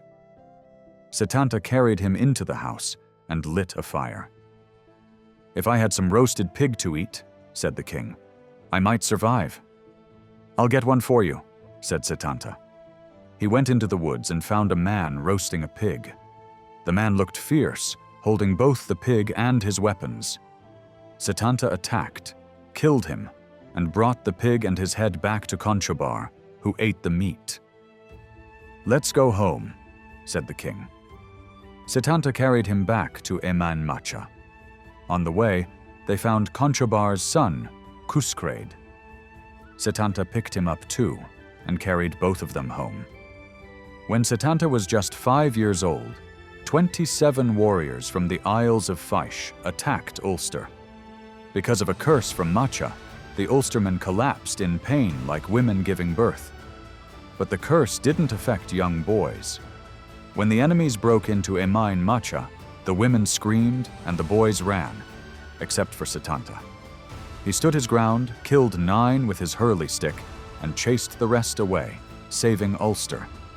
At age 7, the blacksmith Cú Chulainn invited King Conchobar and his warriors to a feast. On the way, the king saw Setanta beating all the other boys at games. "Come with me to the feast, little Setanta," said the king. "I'll come later. I want to keep playing," said Setanta. Conchobar went ahead and forgot that Setanta was coming. When Cú Chulainn asked if anyone else was expected, the king said no. So Cú Chulainn locked his gate and let loose his massive guard dog. The beast was so wild that it took 3 men with chains to control it. Meanwhile, Setanta came walking toward the fort, still playing with his hurley ball. Just then, Conchobar remembered him and shouted to Cú Chulainn, but it was too late. The hound saw Setanta and charged. As it leapt, Setanta threw his hurley ball so hard that it went down the dog's throat and burst its insides. The Ulstermen cheered. "I'm glad you're safe," said Cú Chulainn. "But I wish this feast had never happened. That hound protected all my land and cattle. Without it, I'm ruined." "Don't worry," said Setanta. "I'll raise a pup just as strong, and until then I will guard your farm myself." Then Cathbad the druid said, "From now on, your name will be Cú Chulainn, the Hound of Cú Chulainn." "That's a good name," said the boy, and from that day on, he was called Cú Chulainn. One day, Cathbad was teaching his students when one asked what the day was good for. "One who takes up arms today will be famous forever in Ireland," said Cathbad the druid. "Today is the perfect day for a warrior to first take up weapons." Cú Chulainn heard this and ran to King Conchobar to ask for weapons. "Who told you to do this?" asked the king. "Cathbad the druid," said Cú Chulainn. So the king gave him a spear and a sword. But Cú Chulainn was so strong that he broke them right away. He went through 15 more sets before Conchobar finally gave him his own weapons, which didn't break. Then Cathbad arrived and asked, "Who gave this boy weapons today of all days?" "I did," said the king. "Didn't you tell him to ask for them?" "No," said Cathbad. "Yes, he'll be famous, but he'll also die young. His mother will mourn him." "Why did you trick me?" the king asked. "I didn't care," said Cú Chulainn. "Let me live even one day if it means my name will live forever." On another day, someone asked Cathbad what the day was good for. "Anyone who goes into battle in a chariot today will be remembered forever," said the druid. Cú Chulainn heard this too, and asked Conchobar for a chariot. The boy broke the first 12 chariots he tried, so the king gave him his own. He rode in the king's chariot with Ebor the charioteer. They circled the fort, but Cú Chulainn wanted to go farther. "Let's ride around Emain Macha," he said. "I'll reward you." They rode around the fortress, and Cú Chulainn asked to go even farther. "To the end of the road," he said. They reached Mount Sliab Fuait, where his foster brother Cumhaill Turnach was on guard duty. "Hello, Cumhaill," said Cú Chulainn. "You can go home now. I'll take your place." "You're just a boy," Cumhaill replied. Cú Chulainn threw a stone and broke Cumhall's chariot shaft. No warrior can guard Ulster with a broken chariot, said Cú Chulainn. Go back to Emain Macha. Cumhaill gave in and left. Cú Chulainn asked Ebor about nearby enemies. The sons of Nechta Sin live close by, said Ebor. Foil, Fanal, and Tuachel. They're deadly warriors. Take me to them, said Cú Chulainn. They went to a small river where the 3 warriors lived. There was a pillar with a warning sign. Cú Chulainn removed the sign and lay down to nap. Wake me if anyone comes, he told Ebor. The sons of Nechta Skein saw what had happened and came down to the river. Cú Chulainn woke as they approached. There's no boy here, he said. Only a warrior ready for battle. Don't underestimate them, warned Ebor. Foil is clever. If you miss your first shot, you won't get another. I won't miss, said Cú Chulainn. He threw his spear and broke Foil's back, then cut off his head and took his spoils. Watch out for Fanal, said Ebor. He's as fast as a bird. But Cú Chulainn was faster. He killed him too and took his head. Tuachel is clever, Ebor warned. No weapon has ever touched him. Then I'll pierce him with my best spear, said Cú Chulainn. He struck Tuachel and cut off his head. He gave all 3 heads and the stolen goods to Ebor for the chariot.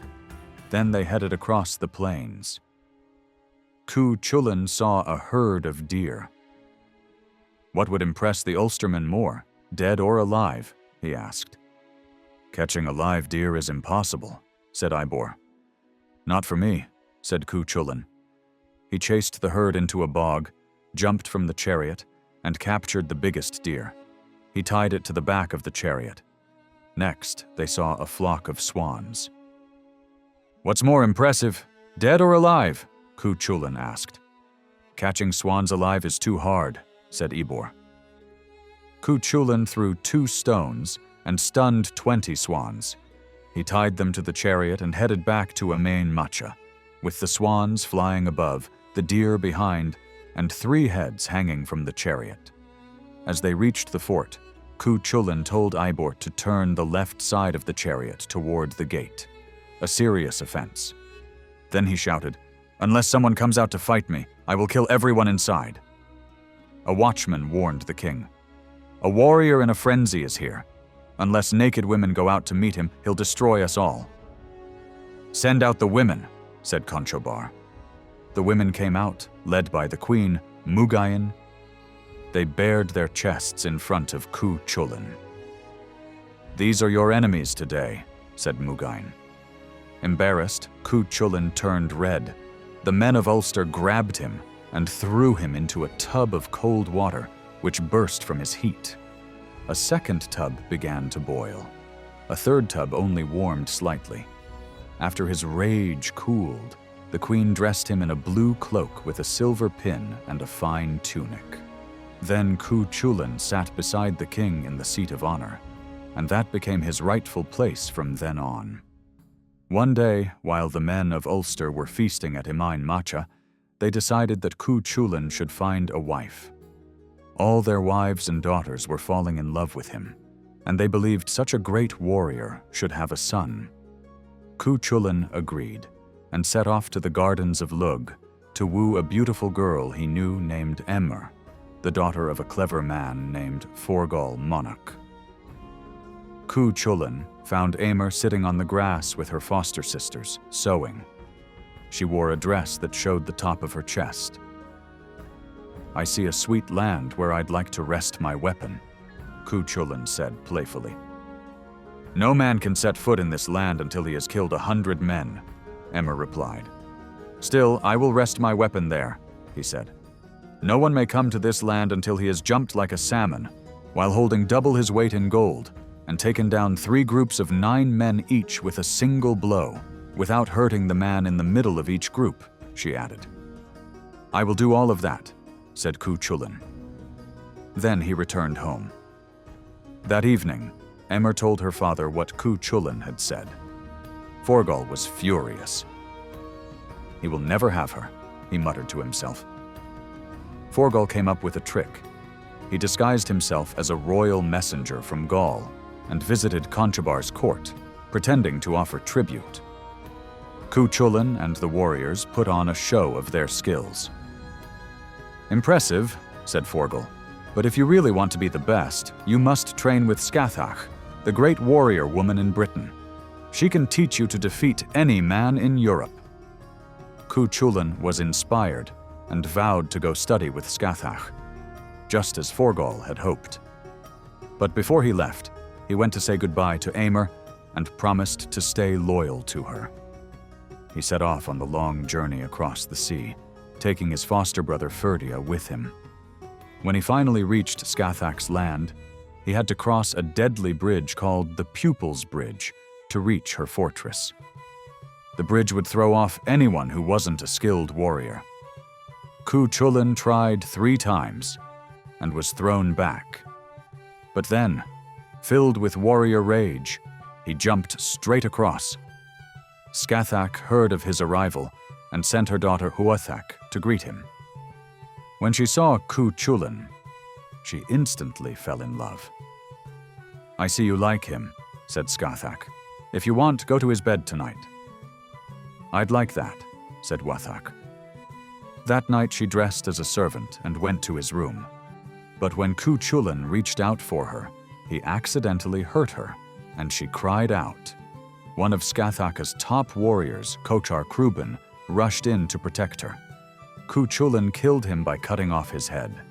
Feeling sorry, Cú Chulainn promised to take Cochar's place and train hard under Scathach's guidance. He became her best student, learning all her skills, including how to use the deadly Gai Bolga, a spear that no enemy could avoid. One day, Scathach's enemy, Aoife, came to attack. Cú Chulainn challenged her to single combat. After a fierce fight, he grabbed her by the chest, threw her down, and held a sword over her. "Spare my life," said Aoife. "I will, if you grant me 3 things," said Cú Chulainn. "Give hostages to Scathach, promise never to attack her again, and sleep with me tonight so you can give me a son." "If you ask them in one breath, I agree," she said. He did, and she accepted.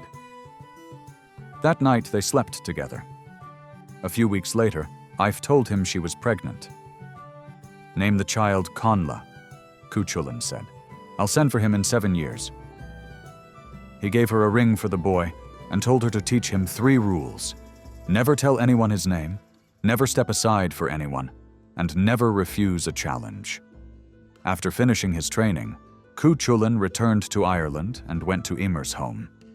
Forgal had prepared guards, including Emer's 3 brothers, each with 8 strong warriors. Cú Chulainn killed 8 from each group with 1 blow, leaving the middleman unharmed, just as Emer had challenged. He entered the fortress, lifted Emer and her sister onto his back, each holding a bag of gold, and leapt over the wall. As Forgal tried to flee, he fell from the rampart and died. As Cú Chulainn returned to Emain Macha with Emer, he killed 100 men along the way. When they arrived, King Conchobar welcomed the couple. But Bricriu, known for causing trouble, said that by tradition, the king had the right to sleep with every bride before her husband. Cú Chulainn was furious and nearly attacked everyone there. But Fergus and Cathbad the druid calmed him down, promising to sleep between the king and Emer to protect her. Cú Chulainn agreed, and Emer remained untouched that night. The next day, King Conchobar gave Cú Chulainn a full bride price and provided Emer's dowry himself. After that, Cú Chulainn and Emer were truly married. 7 years later, some men of Ulster were walking on the beach when they saw a small bronze boat with golden oars coming toward the shore.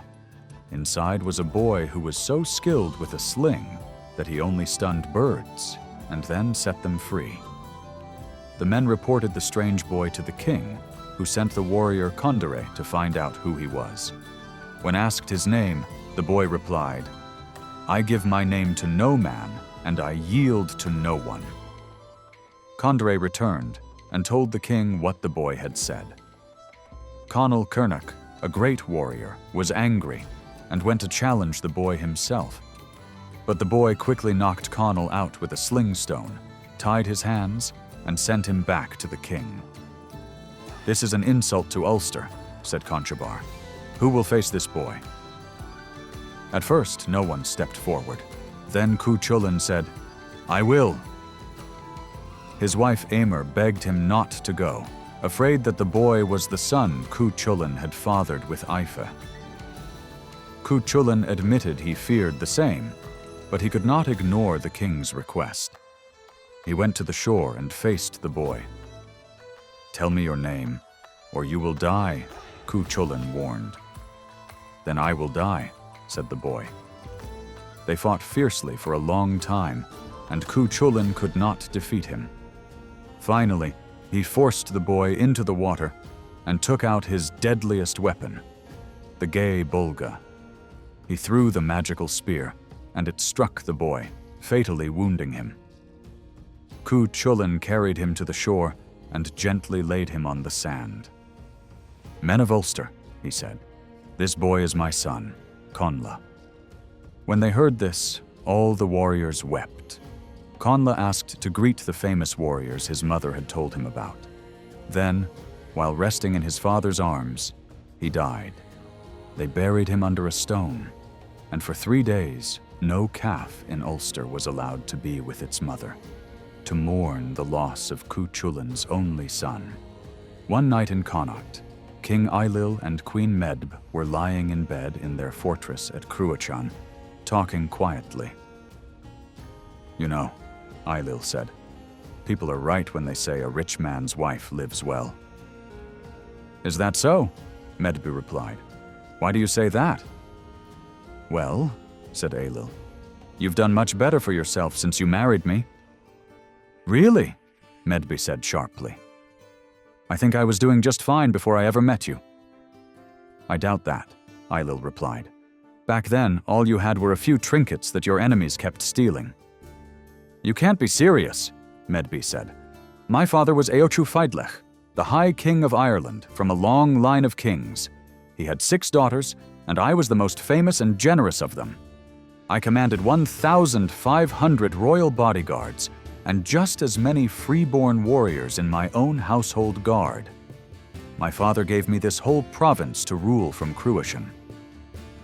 Many men from across Ireland asked to marry me, but I refused them all.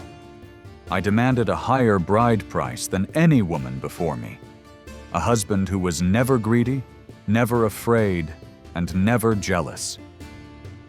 I could never marry a stingy man because I'm always giving gifts. I couldn't marry a coward because I love battle and conflict. And I definitely couldn't stay with a jealous man because I've never had just one man without another waiting for me in the wings. But I chose you, Ailill of Leinster. You're not greedy or afraid or jealous. And when we married, I gave you the best bride price a man could want. Clothes for 12 men, a chariot worth 7 maidservants, a plate of red gold as wide as your face, and the weight of your arm in white bronze. Everything you have came from me. You're a kept man, Ailill." "I am not," Ailill shot back. "The only reason I let my brothers rule in Leinster is because they're older, not because they're more generous. And I didn't come here to live under your rule. I came to rule alongside the High King's daughter." "Still," said Medb, "I'm richer than you." "That's nonsense," Ailill replied. "I have just as much treasure and wealth as you." So they jumped out of bed and ordered all their possessions to be brought before them. Everything from pots and buckets to rings, gold, purple cloth, bracelets, and sheep. All items were counted, and it turned out their belongings were equal in value. Then they brought in their horses and pigs, again perfectly matched. Finally, they called in their herds of cattle. They were almost exactly equal, except for one animal. Ailill had a great white bull named Finnbenach, who had been born to one of Medb's cows, but refused to be owned by a woman. He had joined Ailill's herd instead. Medb had no bull to match Finnbenach, and suddenly she felt as though she had nothing at all. Upset and determined to fix this, she called her messenger, Mac Roth, and asked him where she could find the greatest bull in all of Ireland. "I know the perfect bull," said Mac Roth. "He's in Ulster, in the region of Cuailnge, owned by a man named Deirdre Mac Fiachna. The bull's name is Don Cuailnge, the brown bull of Cuailnge." "Then go to Deirdre," ordered Medb, "and ask to borrow his bull for a year. I'll return it with 50 young heifers as payment. I'll also give him land on the Plain of Eye, a fine chariot worth 7 slave women, and even offer myself if needed." Mac Roth and his men traveled east and gave Deirdre the offer. At first, Deirdre gladly agreed. He welcomed the messengers and made them comfortable for the night. But later, one of Deirdre's men overheard a guest saying that it was lucky they got the bull peacefully. Otherwise, they would have taken it by force. When Deirdre heard this, he was furious and refused to give up the bull. Mac Roth had to return to Medb empty-handed. "What did Deirdre say?" asked Medb. Mac Roth told her what happened. "So he feared we'd take it by force," Medb said. "Then we will." Medb and Ailill began preparing for war. Ailill called his brothers and their men to Cú Chulainn. Warriors from all over Ireland came to join the army. Together they planned to invade Ulster and take the brown bull. Before leaving, Medb went to her chief druid. "I've called this army together," she said. "They've left everything behind to follow me. Tell me, will I return safely?" "No matter who else does or doesn't return," said the druid, "you will." Relieved, Medb turned to go, but suddenly a mysterious young woman appeared in front of her. She had golden hair, dark eyebrows, white teeth, and red lips. "Who are you?" Medb asked. "I'm Fidelm," she replied. "A poet from Connacht. Where have you been?" "In Britain, studying poetry." "Do you have second sight, the Imbus Forestnai?" Medb asked. "I do." "Then look into the future," said Medb. "Tell me what will happen to my army." Fidelm closed her eyes and said, "I see crimson. I see red." "That can't be," Medb replied. "Conchobar and the warriors of Ulster are cursed and helpless. My spies told me so. Look again." Fidelm looked again and repeated, "I see crimson. I see red." "No," shouted Medb. "Conchobar is weak, and the best warriors are in exile here with me. Look again." "I still see crimson. I still see red." "You must be mistaken," Medb said. "There's always blood in war, but not total disaster. Look once more." "I see a young warrior blocking your path. I see your soldiers dead, bodies torn apart, women crying. His sword drips with the blood of your army." As the army marched into Ulster, Medb reviewed her troops. That night she complained to Ailill about the 3,000 Gallioan soldiers from Leinster. "What's wrong with them?" Ailill asked. "They're too good," Medb said. "They set up camp first, finished cooking first, and now they sit by the fire playing harps while everyone else is still busy. They make the rest of the army look bad." "Do you want to send them home?" Ailill asked. "No," Medb said. "If we do, they might take over our lands while we're away." "Then what should I do?" "Kill them," Medb said coldly. "That's a cruel and foolish idea," Ailill said. "They're our allies. I won't kill them." Fergus, the exiled Ulster warrior, overheard this and suggested, "Just split them into smaller groups and spread them throughout the army so they don't stand out." Medb agreed. Meanwhile, Fergus secretly sent word to Cú Chulainn, warning him of the army's arrival. He also led the army on a winding route to give the Ulstermen time to recover from Macha's curse. Medb noticed and accused him of betrayal. "I'm not betraying you," Fergus said. "I'm just taking the long way around to avoid Cú Chulainn. He isn't under the curse, and if he sees us, he'll destroy the entire army." "No single man could do that," Medb scoffed. "Cú Chulainn could," Fergus said. The next day, they came to a river ford and saw 4 severed heads on a branch. Nearby were horses, covered in blood but unharmed. Warnings were carved on the branch in Ogham script. "Are these our men?" asked Medb. "Yes," said Ailill. "4 of our best warriors." "But who could have done this?" Medb asked. "Only Cú Chulainn," Fergus said. "Then Cú Chulainn must die," Medb declared. The next morning, Queen Medb called the warrior Froch MacFidaig to her tent. "Froch, I need you to get rid of Cú Chulainn. Go find him and challenge him to a one-on-one fight." The next day, Froch took 9 men and found Cú Chulainn bathing in a river. "Wait here," Froch told his men. "He's weaker in water. I'll fight him there." Froch removed his clothes and walked into the water toward Cú Chulainn.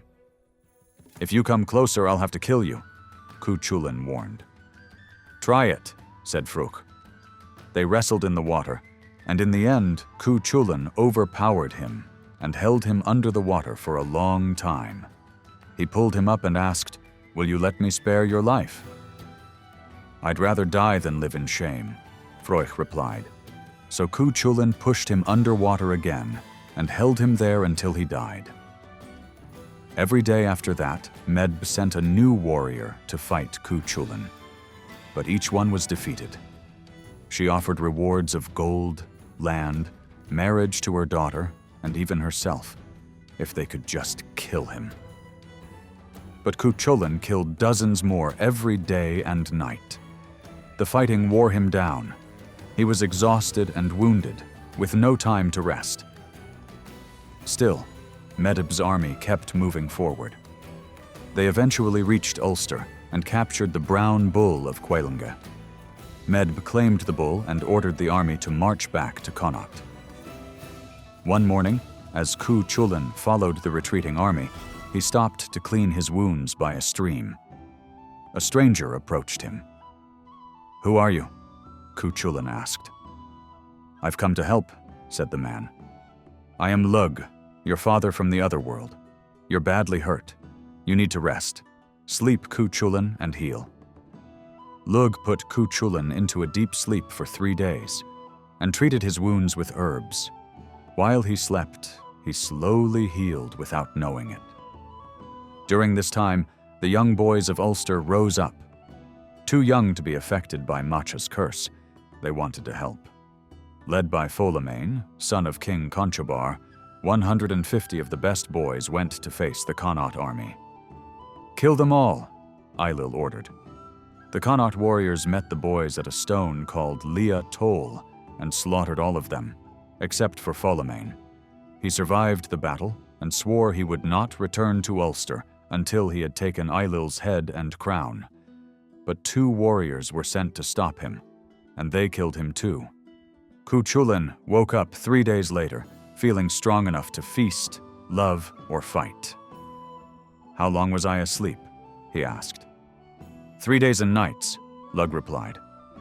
"That's terrible," said Cú Chulainn. "The enemy moved freely all that time." "Not quite," Lug said. "The boys of Ulster fought in your place. They all died, except for Fólamain, who was killed later." Cú Chulainn was filled with guilt. "This is my shame. Those boys died because I wasn't there." "Then fight," said Lug. "You are healed. No one can stop you now." "Prepare my chariot," Cú Chulainn told his driver. "Load my battle weapons." He put on his armor and belt, took 8 ivory-hilted swords, 8 spears and javelins, 8 red shields with razor edges, and a crested helmet. Over his shoulders he fastened a magical cloak from the Land of Promise, a gift from his father. Once ready, his battle rage took over. His face turned red, his mouth twisted, one eye sank into his skull while the other bulged out, and fire rose from his head. His heart pounded like a wild beast. He climbed into his chariot and stormed into battle. In his fury, he killed 100, then 200, then 300, and eventually 500 men. He circled Medb's camp 6 times, killing as he went. The place became known as Saesrec Bresligi, the place of the 6-fold slaughter. None of Medb's soldiers escaped without a wound, but Cú Chulainn remained unharmed. The next morning, Cú Chulainn dressed in his finest clothes and walked out proudly to be seen by the women in the Connaught army. The day before, he had looked like a raging monster. Now he was the most handsome man in Ireland, with golden hair flowing over his shoulders. As Cú Chulainn rode past the Connaught camp in his chariot, the women climbed on top of their husbands just to catch a glimpse of him. "This is annoying," said Queen Medb. "The women are pushing so much that I can't see him at all." She climbed on the backs of her own warriors, and when she finally saw Cú Chulainn, she was amazed by his beauty. "Send someone out to fight me," Cú Chulainn shouted. But none of the Connaught warriors wanted to go. "Why should I die?" each man said. "My family has no debt to pay the gods." The next day, Medb sent 29 men to face Cú Chulainn at a swamp called Blood Iron. They were Gael Dana, his 27 sons, and his nephew. Their weapons were covered in poison. Any cut would be deadly. But Cú Chulainn killed them all without getting a scratch. Every day Medb sent more warriors, and every day Cú Chulainn killed them. Eventually she turned to one of the Ulster exiles, Ferdia, Cú Chulainn's foster brother and dear friend. "Ferdia," she said, "you know why I've called you." "I can guess," he replied, "but I won't fight Cú Chulainn. He's my brother." Medb offered him everything: a valuable chariot, weapons, land, endless wine, freedom from taxes, piles of gold and jewels, her daughter Finnebert as his wife, and even herself. "They're generous gifts," said Ferdia, "but I still refuse." "Oh, really?" said Medb. "Then maybe what Cú Chulainn said is true." "What did he say?" asked Ferdia. "He said killing you wouldn't be any great challenge." "That's not right," Ferdia replied. "I'm just as strong as he is. I swear I'll fight him tomorrow at the ford." "Good," said Medb. "Everything I promised will be yours. Prepare for battle." Ferdia arrived at the ford, where Cú Chulainn was waiting. "I don't want to fight you, my brother," said Cú Chulainn. "It would be better if you turned back." "I can't go back without facing you," said Ferdia. "One of us must die." "Then so be it," said Cú Chulainn. "You choose the weapons." "Let's use the short spears we learned to throw in Scathach's school," said Ferdia. They fought all day with short spears and shields, but neither was hurt. Then they used longer spears, still without success. "It's getting dark," said Ferdia. "Let's stop and continue tomorrow." They gave their weapons to their charioteers, embraced, shared food, and slept by the same fire. The next day, Ferdia chose large stabbing spears. They fought fiercely, and this time both landed wounds, but neither would give in. At sunset, they stopped again. That night, they tended each other's wounds before sleeping. The next morning, they picked up their swords and shields. They fought until nightfall, both badly wounded. This time, they went to separate fires. At dawn, they dressed in their finest armor and prepared for the final fight. Ferdia used all his skills, jumping and striking with great speed. But then Cú Chulainn entered his battle rage. He grew large and monstrous. He called for the Gay Bolga, the magical spear no one could survive. With one throw, it went straight through Ferdia's body. "That's enough, my brother," said Ferdia with his last breath. "You've killed me." Cú Chulainn ran to him and caught him in his arms. As Ferdia died, Cú Chulainn gently laid him on the ground. "Get up, Cú Chulainn," shouted his charioteer Lag. "The Connaught warriors are coming. They'll kill you while you're weak." "What does it matter?" said Cú Chulainn. "I've killed the one I loved most." Then he sang a sorrowful song over Ferdia's body. The next morning, he finally stood and returned to his camp. After Ferdia's death, Cú Chulainn kept fighting the warriors of Medb and Ailill as they tried to return to Connaught with the stolen brown bull. He fought to delay them, hoping the men of Ulster would recover from the curse of Macha in time to help. But every day, Cú Chulainn's wounds worsened, and he was beyond exhaustion. Even he couldn't keep fighting alone forever. Finally, the curse was lifted. King Conchobar gathered the warriors of Ulster and marched quickly to catch up with the Connaught army and support Cú Chulainn. Hundreds of Ulster's best fighters moved through the hills and valleys to face their enemies. But Ailill and Medb were not afraid. "Let them come," said Ailill. "We have warriors ready to meet them." When the two armies met, they camped across the plain, lighting hundreds of fires that shone like stars. That night, the Morrigan, goddess of war, appeared and sang over the sleeping men. Ravens tearing men apart, blood spraying, bodies broken, blades cutting through flesh. Such is war. Hail Ulstermen, woe to Connaught, hail Connaught, woe to Ulster. Cú Chulainn lay by his fire and listened to the sound of the armies preparing for battle. He wanted to help, but his body was too weak. All he could do was wait for morning. By noon the next day, Cú Chulainn had recovered enough strength to fight. He joined the battle, which was already fierce, with heavy losses on both sides. At one point, he found Queen Medb relieving herself away from the army. Though he could have killed her, he let her go. He would not strike a woman. The battle slowly began to turn against the Connaught army.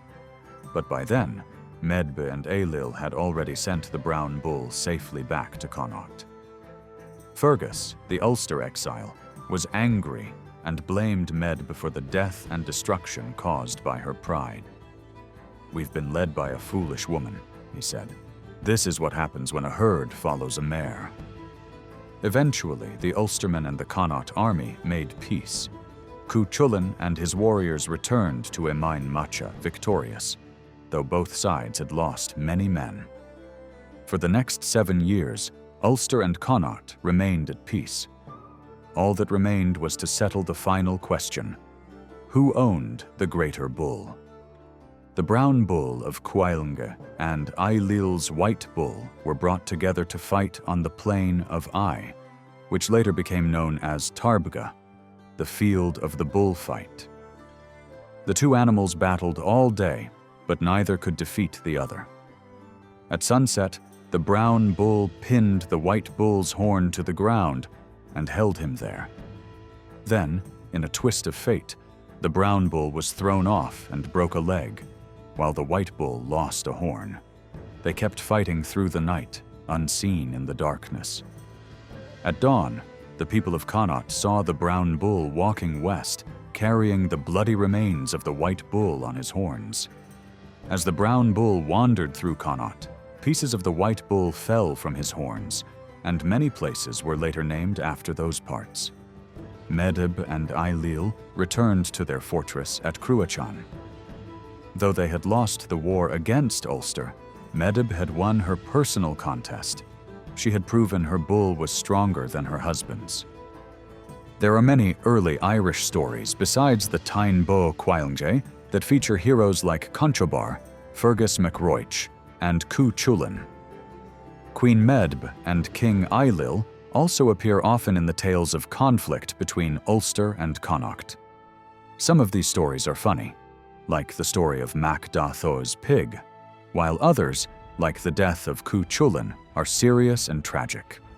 Together, these tales make up what is known as the Ulster Cycle. One such tale begins with a wealthy landowner in Leinster named Mac Da Tho, whose hound Ailbe was famous across Ireland. Kings everywhere wanted to own the dog. One day, messengers from both Connaught, sent by Ailill and Medb, and Ulster, sent by Conchobar, came asking for the hound. Each side offered rich gifts: herds of cows, chariots, horses, and royal alliances. Mac Da Tho welcomed the messengers into his large guest house, which had 7 doors, 7 cauldrons, and 7 fires, each with a pig and an ox cooking. According to custom, each guest would stab a fork into a cauldron, and whatever he pulled out first was his meal. There were no second chances. Mac Da Tho went to his room and remained silent for 3 days, eating nothing. His wife finally asked what was wrong. "I won't tell a woman my thoughts," he said. "I don't even trust a slave with my money." "Really?" she replied. "Sounds more like you just don't know what to do." He sighed and explained, "If I don't give the hound to Conchobar, Ulster's army will destroy my land. But if I refuse Ailill and Medb, Connaught will do the same. I can't win." His wife replied, "There is a way. Promise the dog to both sides. Let them come here to get it, and then let them fight each other instead of us." Mac Da Tho liked the idea.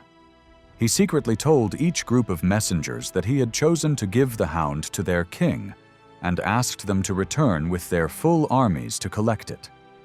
So, on the chosen day, both the armies of Connaught and Ulster arrived at Mac Da Tho's home. He welcomed them all into his guest house and prepared a feast. The pig he served was enormous. It had been fed by 60 milk cows for 7 years. Once the pig was roasted and set on the table, Ailill turned to Conchobar and asked, "How shall we divide the meat?" Before the king could reply, Bricriu, Ulster's troublemaker, stood up and said, "Since the greatest warriors of Ireland are here, let the best among them carve the pig. Each warrior should tell of his deeds to prove he deserves the honor." Both kings agreed, and the contest began. One by one, warriors from both sides boasted of the enemies they had slain and the cattle they had taken in raids. Finally, only Set MacMagach of Connaught remained standing. "If anyone here is better than I am," he said, "step forward, or I will carve the pig." Logair of Ulster stood up. "I'm the better warrior, Set." But Set reminded him, "Weren't you wounded by me the day you first took up arms? I kept your horse and chariot as a prize. Sit down, Logair." So Logair sat. Next, Ungus of Ulster stood. "I'm better than you, Set." "Really?" said Set. "I once faced your father in battle. He threw a spear at me. I caught it and threw it back, cutting off his hand. That's how he got the name Wailing Hand. Sit down, Ungus." Then Ogan Moore tried his luck. "Don't forget," Set said, "I once raided your land, and when you chased me, I threw your own spear back at you. It went through your head and came out your eye. That's why you see with only one eye now. Sit down." One by one, more Ulster warriors stood up. Munramar, Celtchair, Mend, and Cumscraid the Stammerer. But each time, Set mocked them, reminding them how he had injured or humiliated them in the past. Each man sat down in defeat. Set was about to carve the pig when suddenly Cumhaill Cernach entered the hall. The Ulstermen cheered. "Step away from the pig, Set!" shouted Cumhaill. "I've killed a Connaught warrior every day and raided your lands every night. I've never slept without the head of one of your men beneath my knee." Set admitted defeat. "You are the better warrior, Cumhaill. But if my brother Anluan were here, he'd best you." "He is here," said Cumhaill. Then he pulled out a severed head from his bag. It was Anluan's. He threw it at Set, covering his chest with his brother's blood. Cumhaill took his place at the table and began to carve the pig. But the Connaught warriors, furious, threw stones at him. The Ulstermen shielded him, and Cumhaill gave only a small portion of the meat to Connaught, keeping the best for his own. The warriors of Ailill and Medb were furious at receiving only a small share of the feast, so they rose up in anger and attacked Conchobar's men. Spears flew, swords clashed, and soon the hall was filled with the bodies of fallen warriors from both sides, piled so high they reached the ceiling. Blood poured through all 7 doors, and the battle spilled out into the yard. At that moment, Mac Da Tho came out with his famous hound Ailbe. He released the dog to see which side it would choose. Ailbe sided with Ulster and began attacking the Connaught warriors. Seeing this, Ailill and Medb jumped into their chariot and fled in fear. But Ailbe chased after them. Their charioteer swung his sword and cut off the dog's head as they rode through a place that would later be called Mag Nailbe, the Plain of Ailbe. King Conchobar also tried to escape in his chariot, but one of Ailill's charioteers, named Ferloga, was hiding in the tall grass nearby. As Conchobar passed, Ferloga leapt into the chariot and held a sword to his throat. "You're not getting away that easily," said Ferloga. "Spare me," said Conchobar, "and I'll grant you anything you ask." "I don't want much," said Ferloga. "Just take me to your fortress at Emain Macha, and have your maidens sing 'Ferloga is my darling' to me every night for a year." Conchobar agreed. So every night for a year, the maidens of Ulster gathered and sang love songs to Ferloga. At the end of the year, Conchobar sent him home to Connaught with gifts of horses and gold. There was once a young man named Froch, said to be the most handsome warrior in all of Ireland. His father was Idath from Connaught, and his mother was Bayfind, a magical woman from the otherworld and sister to the river goddess Boand of the Boyne. From his mother's side, Froch had been given 12 magical white cows with red ears. He was wealthy and successful, but he had no wife. Fianna, the daughter of King Ailill and Queen Medb, heard stories of Froch and fell in love with him, even though she had never met him. When Froch learned of this, he decided to go meet her. His family advised him to visit his aunt Boand first to gather gifts that he could offer to Ailill as a bride price.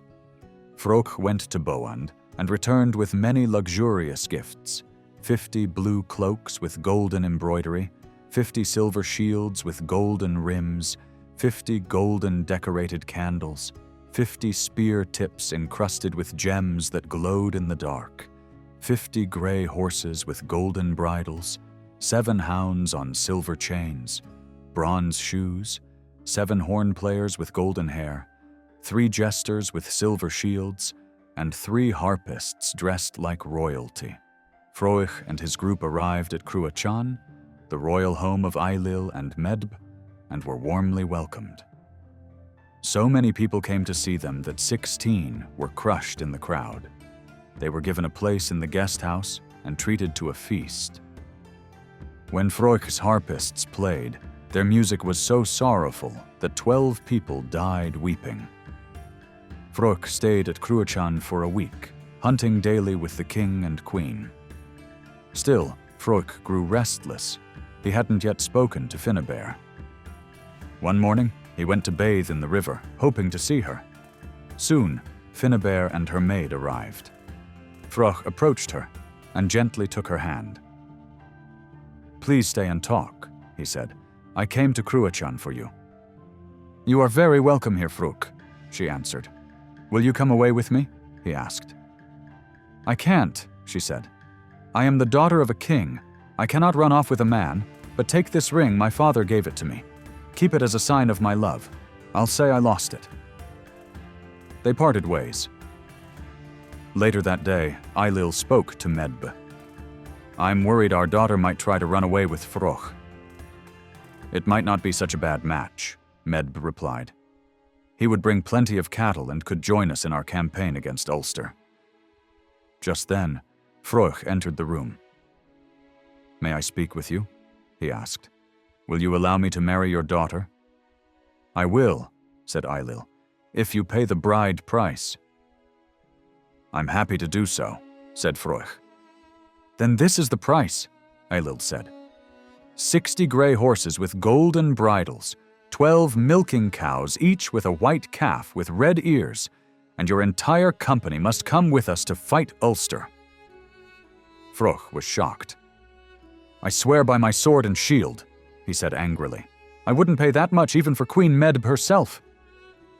He stormed out of the room. "Exactly as I hoped," Ailill said to Medb. "If we gave him our daughter, every king in Ireland would come after us in envy. I think we should kill him now before he causes trouble." "That would be dishonorable," said Medb. "Then I'll do it in a way that no one can blame us," Ailill replied. The next day, Ailill, Medb, and Fianna invited Fruch to join them on a hunt. At midday, tired and hot, they all went to bathe in the river. Once Fruch had removed his clothes and entered the water, Ailill searched his bag and found the ring he had given to his daughter. "Do you recognize this?" he asked Medb. "I do," she said. Angrily, Ailill threw the ring into the river, but Fruch saw a salmon leap from the water and swallow it. He quickly caught the fish and hid it on the riverbank, keeping the ring safe. As Fruch was about to leave the river, Ailill asked him to fetch a branch with red berries from a rowan tree on the far bank. Fruch did so. As he moved through the water, Fianna watched him and thought he was the most beautiful man she had ever seen. His skin was white, his hair golden, his eyes bright blue, and his body flawless. "Nice berries," said Ailill. "Get us some more from farther away." This was a trap.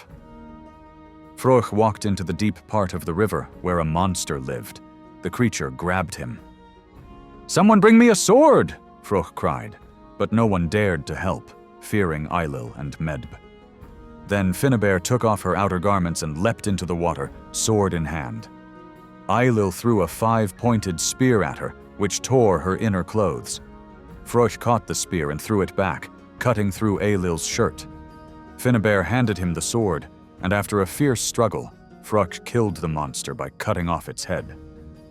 From that day on, the place was called the Black Pool of Fruch. Ailill and Medb returned to their fort. "We've done a great wrong to that man," said Medb. "Yes," said Ailill, "but the girl will die tomorrow." Fruch returned to Cú Chulainn, badly wounded and close to death. Supper was prepared, and women bathed him and carried him to bed. That night, people outside the fort heard the weeping of many women, wearing red cloaks, green headscarves, and silver bracelets. When asked why they were crying, one replied, "Fruch, son of Idath, is beloved by all the fair folk of the other world." Fruch heard the crying and asked to be brought outside. The women gathered around him and carried him into the Side, the magical realm beneath Cú Chulainn. The next evening, they returned him to the fort, completely healed. Ailill and Medb were amazed that he had returned from the other world. They held a great feast in his honor. During the feast, Fruch quietly called one of his men and said, "Go to the riverbank where I fought the monster. There's a salmon hidden there. Bring it to Fianna and ask her to cook it. My ring is inside. It may be useful tonight." As the party went on, and everyone grew drunk, Ailill decided to show off his treasures. "Fianna," he said, "bring me the thumb ring I gave you." "I'm sorry, father," she said. "I lost it." "If you don't find it," Ailill said, "I swear you will die." The guests protested, saying the ring wasn't worth her life, but Ailill wouldn't change his mind. "If I find the ring and return it," Fianna asked, "will you release me from being your daughter? Will I be free to choose another protector?"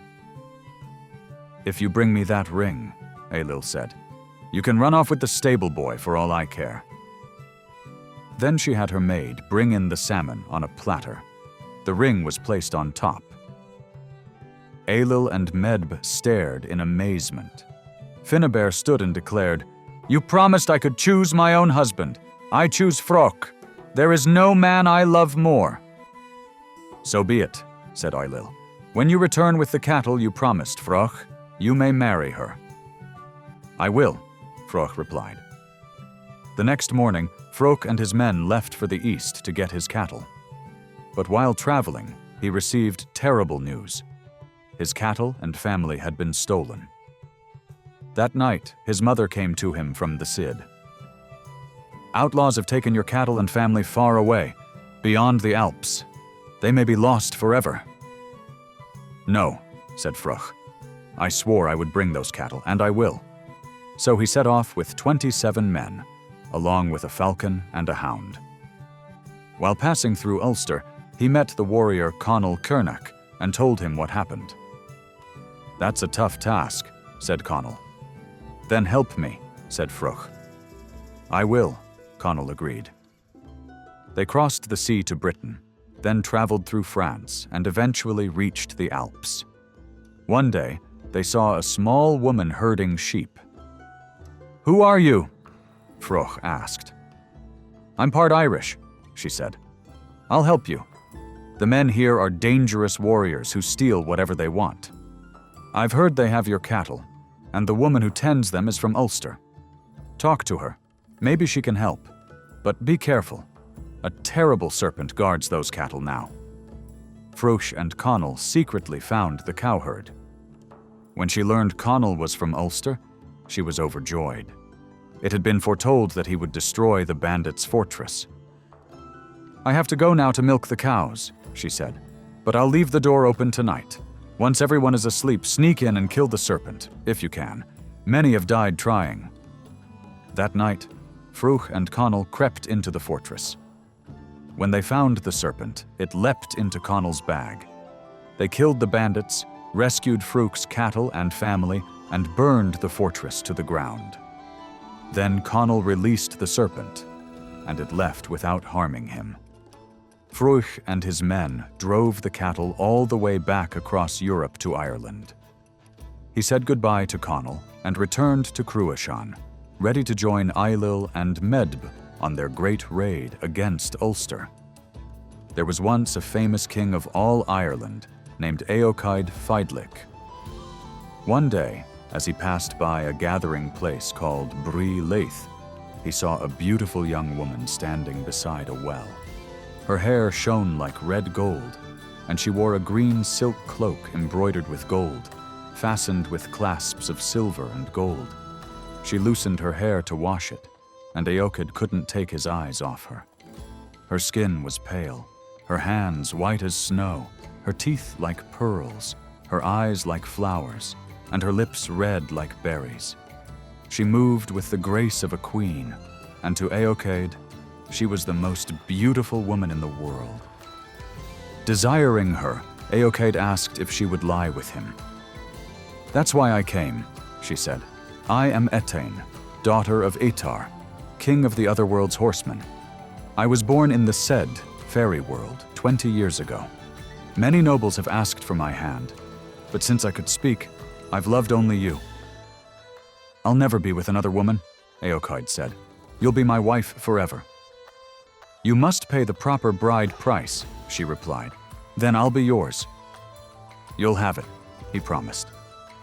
Eochaid paid her father the value of 7 slave women, and they were married. Etain gave birth to a daughter, also named Etain. When Eochaid died, the younger Etain married Cormac, king of Ulster. But she gave him only one daughter. He had hoped for a son. She asked her mother for a magical porridge to help her have a son, but it didn't work. I only had a daughter, she told her mother. That's fine, her mother replied. Kings will chase after her. Disappointed, Cormac left Etain, though he later changed his mind and brought her back. However, he wanted to get rid of their daughter. He ordered 2 slaves to throw the child into a pit. But when they were about to do it, the baby smiled and laughed at them.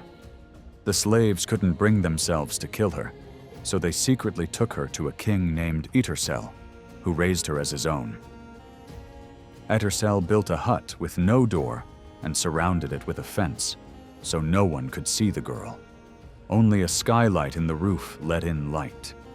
Years passed, and one day a young herdsman looked through the skylight and saw that the girl had grown into a beautiful woman. He told King Cormac, who sent warriors to get her. It had been foretold that an unknown woman would bear him a son. One morning, as the young Etain sat in the hut, a bird flew in through the skylight.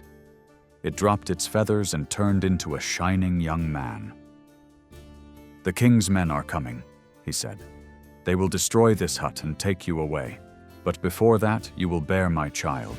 You will name him Conair. Then the birdman lay with her, and she became pregnant. After he left, the king's men arrived, destroyed the hut, and brought her to King Cormac. He was so taken by her beauty that he married her, not realizing she was his own daughter.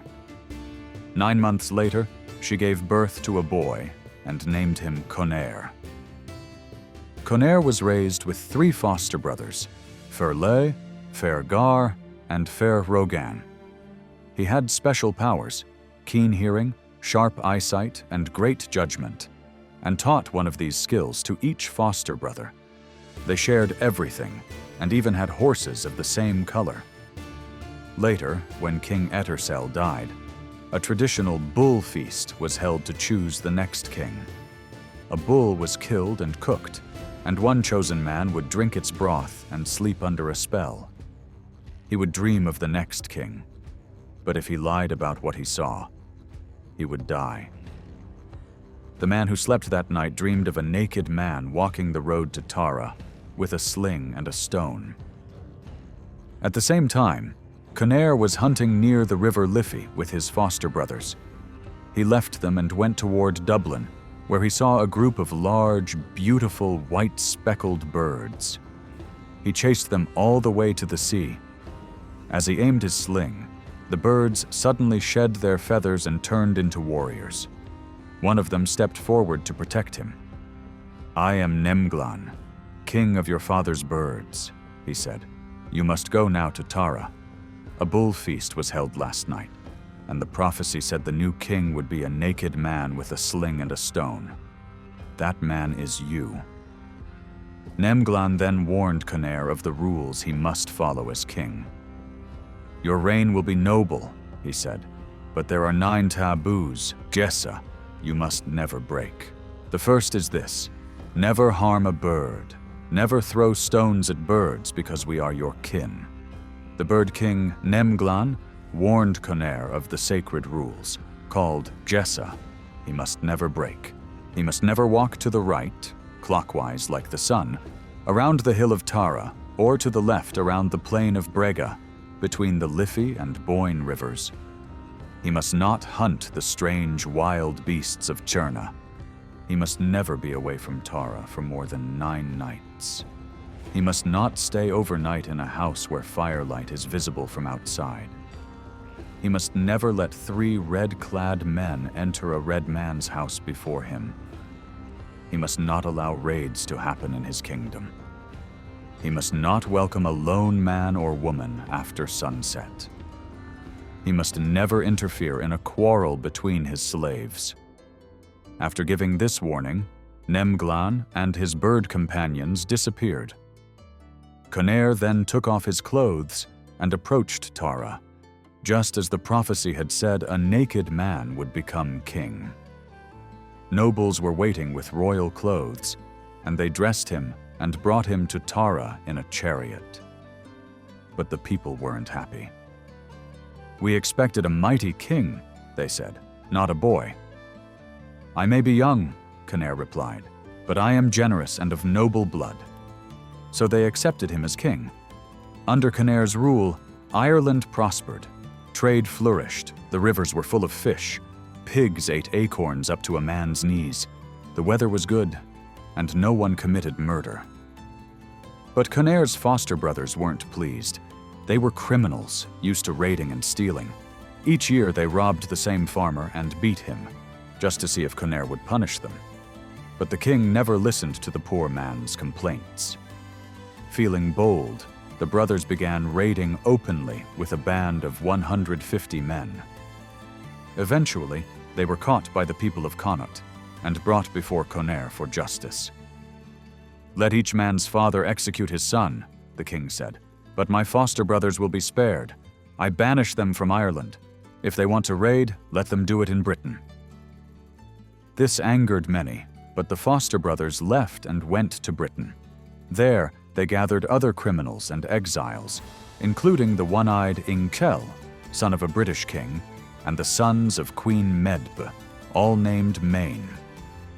Later, as Conair and his friend Conall Cernach were returning to Tara through Uisnech, they saw naked men marching and burning farms.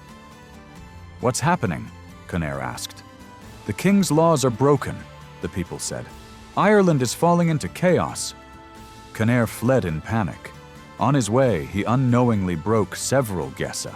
He circled Tara to the right, Brega to the left, and hunted the forbidden beasts of Cairna. That night was Samhain, when the barrier between the mortal world and the other world is weakest. "Where can we stay?" Conaire asked his companion, Mac Secht. "There's a man I know," the king said. "His name is Da Durga of Leinster. I've given him many gifts." "I know the place," said Mac Secht.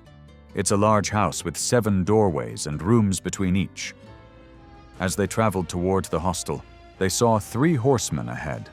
All wore red cloaks, had flaming red hair, red shields and weapons, and rode red horses. "This is bad," said Conaire. "One of my guesses is that 3 red men must not arrive before me at the house of a red man."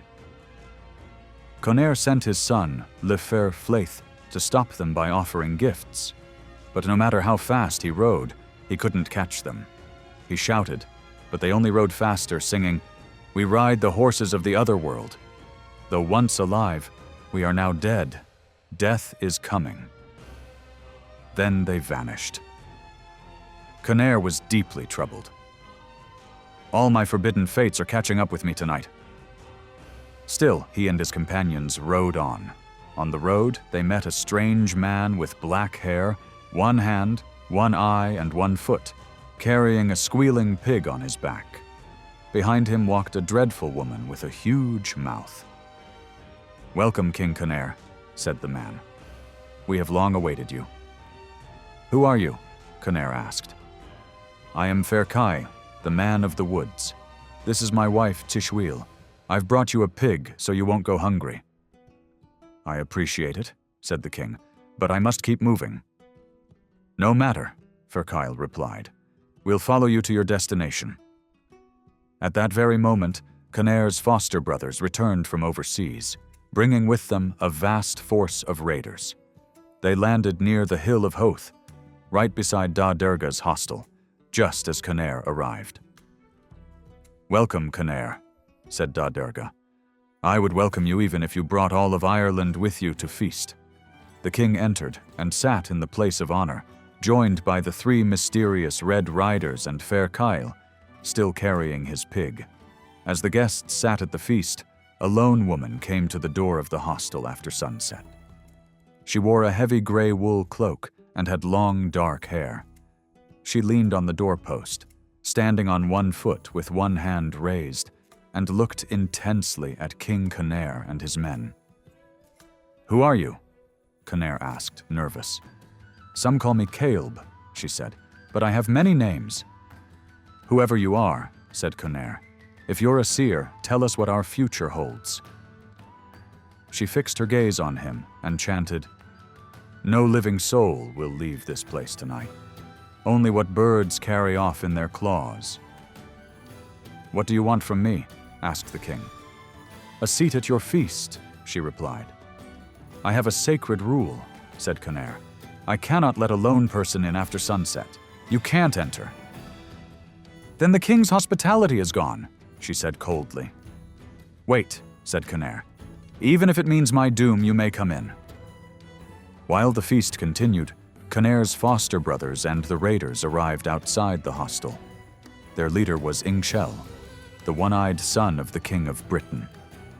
He had 7 pupils in his single eye, and from far away he could see Conaire sitting on the throne inside. Ingshel, who had already killed his own family, felt no guilt about killing the king. He ordered his men to surround the building and attack. Conaire heard them coming and quickly gathered his warriors. The first to die was his fool, Lomna Druth, who had predicted his own end. The king didn't hide inside. He led his men out to fight. The battle was brutal. Hundreds died on both sides. The outlaws set the hostel on fire 3 times, and each time it was put out. Conaire fought bravely, killing many with his own sword, even as his men were struck down around him. Eventually, the king grew unbearably thirsty. "Bring me something to drink, MacSecht," he begged his companion, "or I'll die." "There is nothing to give you," MacSect answered. "No water or wine anywhere." With the last of his strength, Cynnair rushed into the fight again. But it wasn't a weapon that killed him. It was his thirst. 2 outlaws cut off his head as a trophy, but MacSect killed them and took the head back. The rest of the raiders fled. MacSect, badly wounded, collapsed. With the little strength he had left, he lifted the head of the king, opened its mouth, and poured water in. And then the king's severed head spoke. "A good man, MacSect. A fine man, MacSect. He gives a king a drink. A noble act he does." MacSect lay in the blood for 3 days.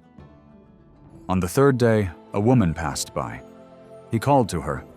She was scared, but he promised not to harm her. "Please," he said, "something is biting my wounds, but I'm too weak to look.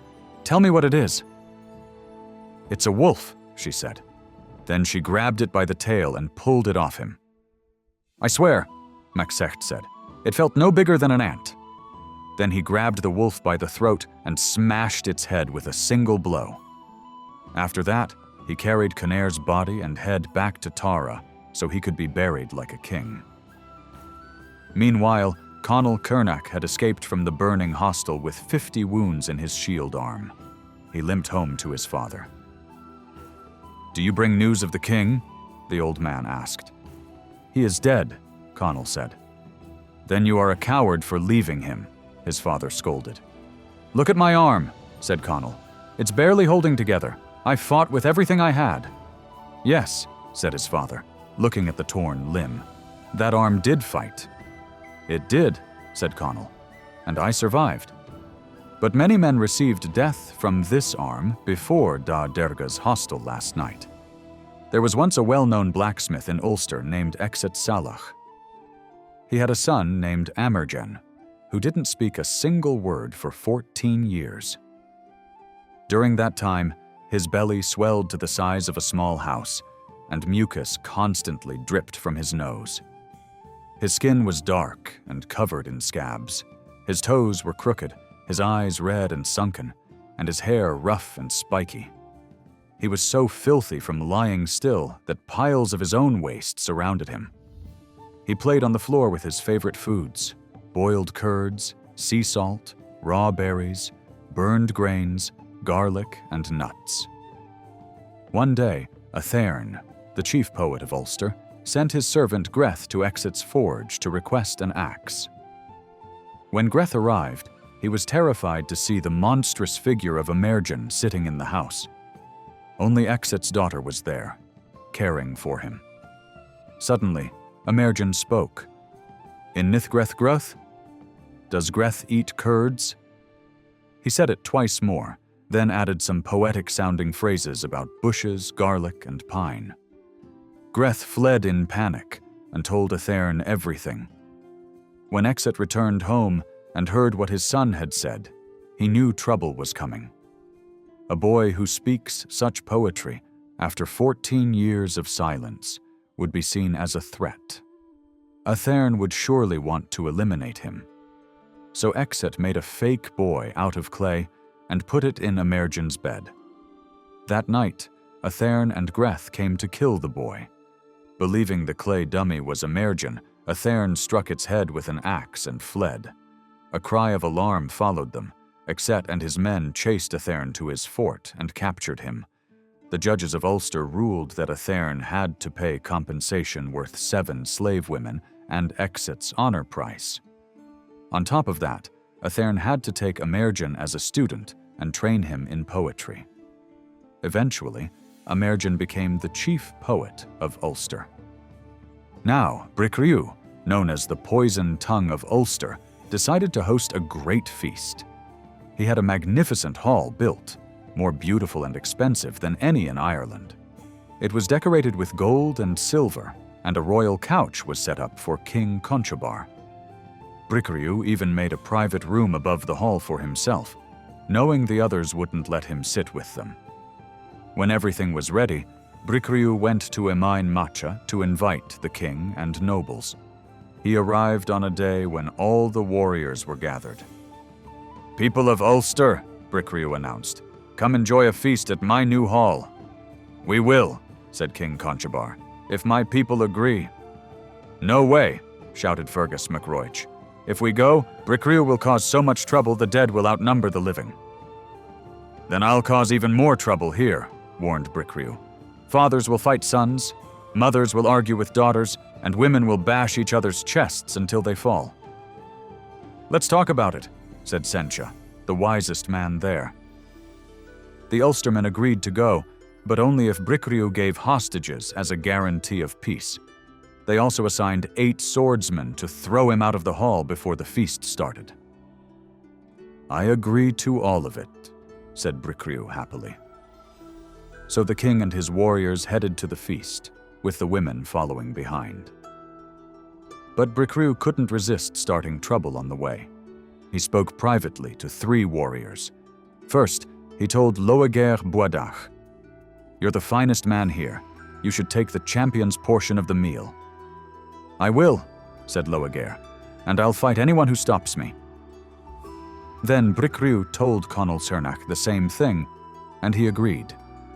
Finally, he told Cú Chulainn, and he too vowed to claim the champion's portion, even if it meant killing.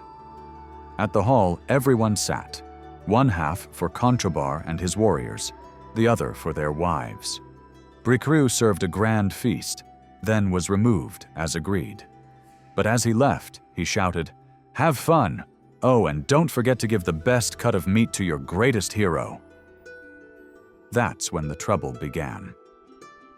Loeger's charioteer tried to grab the champion's portion for his master, but Conall's and Cú Chulainn's men did the same. A sword fight broke out among the warriors and nearly tore the hall apart. "Enough!" shouted Conchobar. "Sencha, what do we do?" Sencha advised, "Split the best meat equally, then send the 3 warriors to King Ailill in Connacht to decide who is truly the greatest." Everyone agreed, and peace returned, until Bricriu saw the women arriving. He rushed out and spoke to each of the 3 wives, telling each of them that she was the most beautiful and honorable, and should enter the hall first. Fidelm, wife of Loeger; Lendabear, wife of Conall; Emer, wife of Cú Chulainn. Each believed his flattery and hurried forward. Then they began racing, lifting their skirts to run faster. The noise was so great that the men inside thought they were under attack. They jumped up, grabbed weapons, and ran to defend the hall. "Stop!" Sencha shouted. "You fools! It's just your wives, no doubt stirred up by Bricriu again. Shut the door!" So the guards shut and locked the doors to keep the women outside.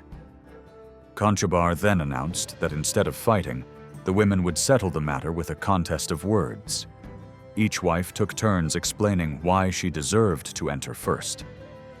After they had all spoken, Loeger and Conall each stood up and claimed that their own wife had won. Loeger and Conall were so eager that they knocked down 2 posts from the building to let their wives in through the gaps. But Cú Chulainn went even further. He simply lifted the whole side of the house to let Emer, his wife, walk inside. The earth shook, and Bricriu and his wife fell into the mud along with their dogs. Still, the question of who was Ulster's greatest hero remained undecided. The 3 warriors traveled to Connacht to have King Ailill judge them. After putting them through many challenges, Ailill declared Cú Chulainn the best, but Loeger and Conall refused to accept it. Then they went south to Munster to see the wise and magical Cú Roy. He too said that Cú Chulainn was the greatest, but again the other 2 rejected the decision. So the 3 heroes left, each still claiming the honor, and they headed back home to Emain Macha with no clear winner. While they were on their way back, the other warriors of Ulster gathered in King Conchobar's hall for a great feast. As they ate and drank, a giant man suddenly walked into the hall. He was terrifying to look at, huge in size, wearing an old ox hide over his shoulders. He carried a massive club in one arm, and in his other hand was a giant axe, so sharp it could slice a hair just by the wind brushing it against the blade. His eyes were yellow, and his fingers were as thick as another man's wrist. Then the giant spoke. "I've traveled all through Ireland, Britain, and beyond, but I've found no one brave enough to face my challenge fairly." "Say what your challenge is," said Fergus MacRoish. "The men of Ulster are known for their honor." Then the giant spoke. "Let one of you come forward. I will cut off his head tonight, and tomorrow he must cut off mine." The warriors laughed and said it was ridiculous. One of them, nicknamed Fat Neck, joked, "Why don't I just cut off your head, and then you can try to cut off mine tomorrow?" "That's not the deal," said the giant. "But if no one is brave enough to accept my terms, I'll let you do it. Just promise that if you cut off my head, you'll let me return the favor tomorrow."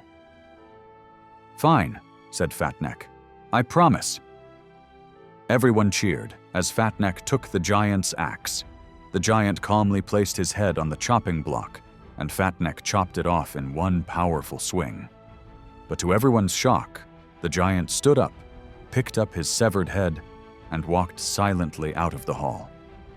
The men stared in disbelief, especially Fat Neck. The next night the giant returned, his head back on his shoulders, and demanded that Fat Neck keep his word. "No!" cried Fat Neck in terror. "This is a trick! I won't do it!" Loghaire, who had come back from his journey with Cumhaill and Cú Chulainn, shouted, "That's cowardly. I'll take your challenge. Cut off my head tomorrow if I can cut off yours tonight." So Loghaire beheaded the giant. But when the giant returned the next night, Loghaire ran away.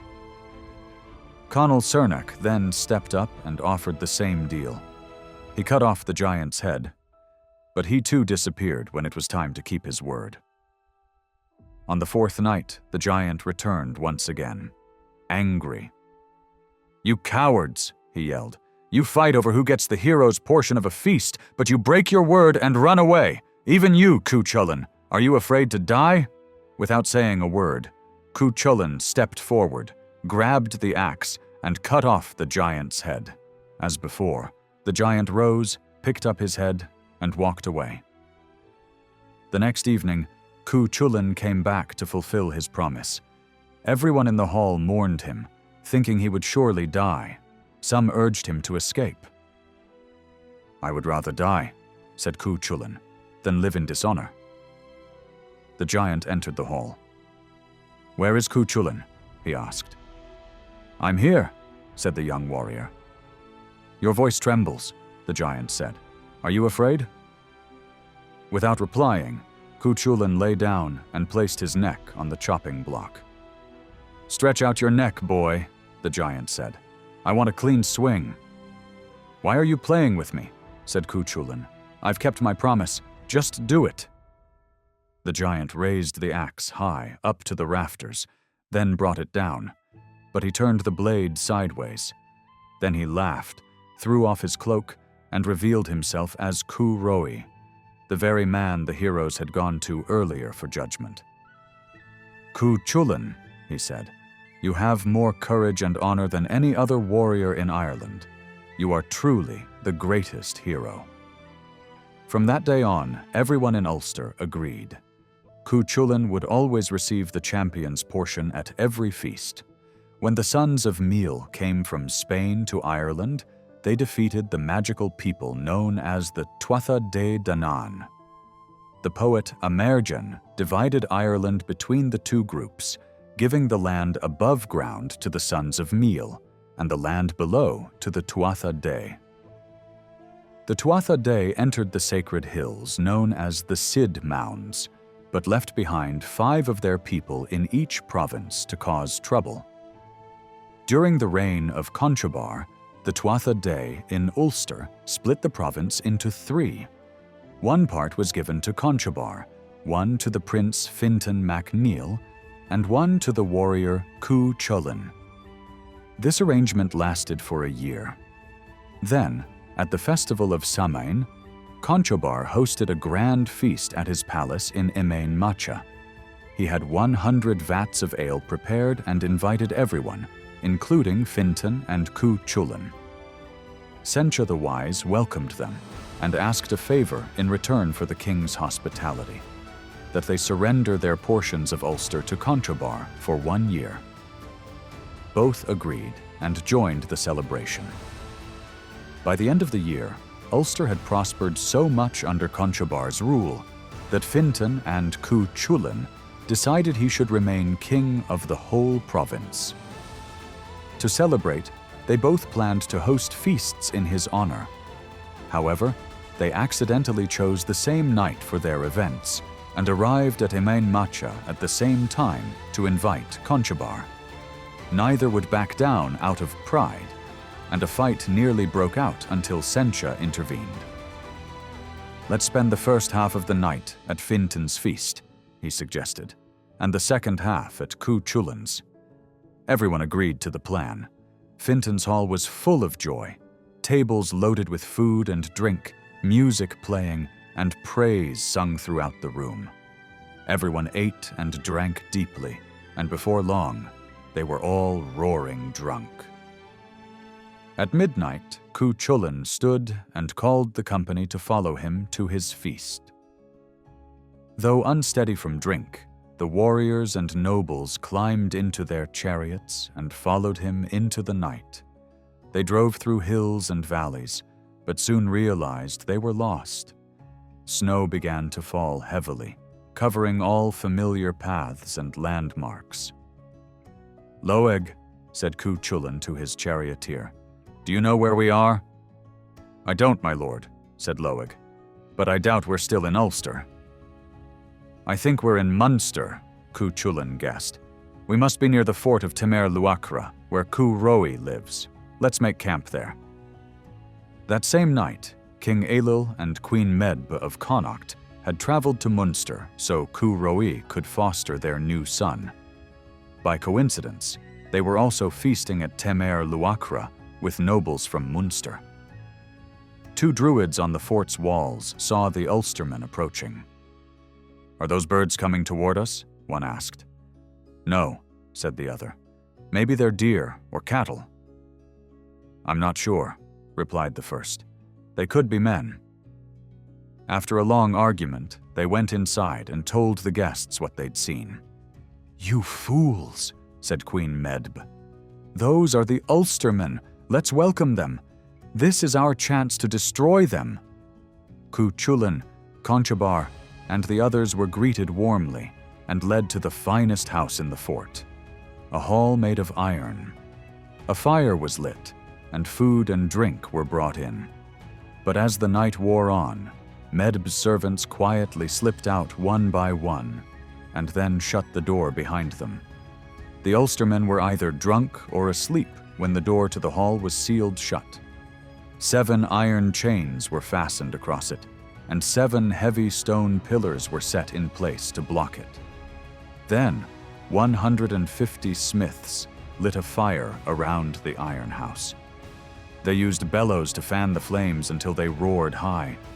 A shout from outside woke the Ulstermen, and they quickly realized they were trapped.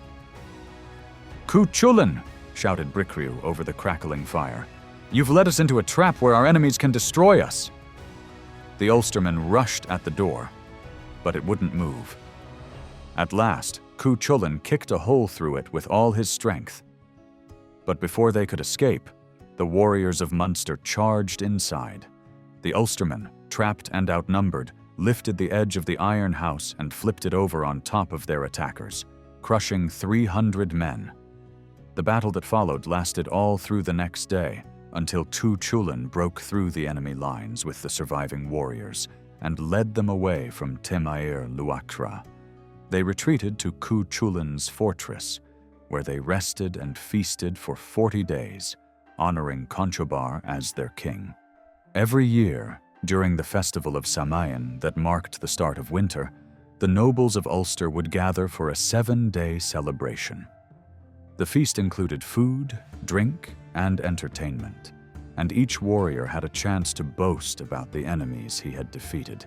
They would carry bags full of tongues from the foes they had killed. though some filled their sacks with cow tongues just to impress the crowd. That year, everyone in Ulster gathered except for Cumhaill Cernach and Fergus MacRoich. The people wanted to begin the feast without them, but Cú Chulainn refused, since Cumhaill was his foster brother and Fergus his foster father. While they waited, a flock of strange and beautiful birds landed on the lake. No one had ever seen birds so lovely. All the women of Ulster wanted their feathers to decorate their dresses, hoping to catch Cú Chulainn's attention. One woman even asked him to hunt the birds for them. "Is chasing birds all I'm good for now?" he said. "It's your fault," she replied. "They all want to impress you." Cú Chulainn sighed and said to his charioteer, "Yoke the horses, Loeg. We're going to hunt." He chased the flock and quickly brought them down, handing out birds to each of the women. When he reached his wife Emer, though, he had none left. "I'm sorry, my love," he said. "Are you upset?" "No," said Emer. "They were given out for your sake. Every woman here loves you, but my love belongs only to you." "Then I promise," said Cú Chulainn, "the next beautiful pair of birds I see will be yours." Soon after, 2 dazzling birds flew over the lake, bound together by a golden chain. Their song was so sweet it put everyone to sleep, except for Cú Chulainn and Emer.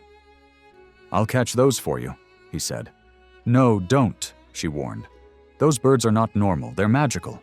Let them go." But Cú Chulainn refused. He told Loeg to ready the chariot and began the chase. He cast a stone with his sling, but missed. He threw another, but it failed, too. When he hurled his spear, it only scratched one bird's wing. "I'm cursed," he said. "Never have I missed like this." He walked away from the lake in shame and sat beneath a standing stone. Then sleep overtook him, and in his dream, 2 women appeared, one in green, the other in red. They smiled and whipped him harshly with a horsewhip. They beat him so badly he was nearly dead. Then they vanished. The Ulstermen found him in this awful state, but didn't wake him, because Fergus said it was clearly a vision. When Cú Chulainn finally awoke, he couldn't speak. He was taken to a place called An Teta Brec, the place of the twinkling horde, and laid in a sick bed. For a whole year, he lay near death, silent and weak, not speaking a single word to anyone. When the next year's Salmon Festival arrived, the people of Ulster gathered and came to see Cú Chulainn, who was still lying sick in bed. Fergus sat by the wall, Cumhaill Cernach near the bed, Luged Reoderg by his pillow, and Emer at his feet. As they waited, a man entered the house. "Who are you, and what do you want?" asked Cumhaill. "I am Ungus, son of Iad Abrat," the man replied. "I've come to speak with the man lying here." Then he sang, "Cú Chulainn, though you are ill, you will be helped. Labraid Luathlam stands ready, and Liban has spoken. Fionn wants to be with you, and if you go to her land, you'll have gold and silver. Liban will visit you when you wake." Suddenly, Cú Chulainn sat up. "It's about time," said the others. "What happened to you?" they asked. "I had a vision last Semaine," he answered, and told them what he had seen. "You must go back to the stone," they said. So Cú Chulainn got up and walked to the standing stone. There, he saw the woman in green from his dream. "This is good," she said. "It wasn't good last year," he replied. "We didn't come to harm you," she said. "We came seeking friendship. I'm Liban. I bring word from my husband, Labraid Luathlam. Fand, the daughter of Iad Abrat and wife of Manannán, wants you. Her husband has left her. Labraid says Fand will come to you if you fight one battle for him in our world, against 3 enemies, Senach Siabortha, Echu Uwil, and Eogan Indber." "I'm not strong enough to fight," said Cú Chulainn, "but I'll send my charioteer Loeg to see what's happening." So Liban took Loeg to her world. They arrived at a lake across from an island. a bronze boat came and took them across. They entered a doorway and found 3 groups of women lying on many couches. Then they entered a private chamber, where Loeg was welcomed by Fand, the most beautiful woman he had ever seen. Soon they heard Lebraid's chariot. He was quiet and covered in battle wounds. Liban welcomed him and told him Cú Chulainn would come to fight. Lebraid was glad and sent Loeg back to fetch him.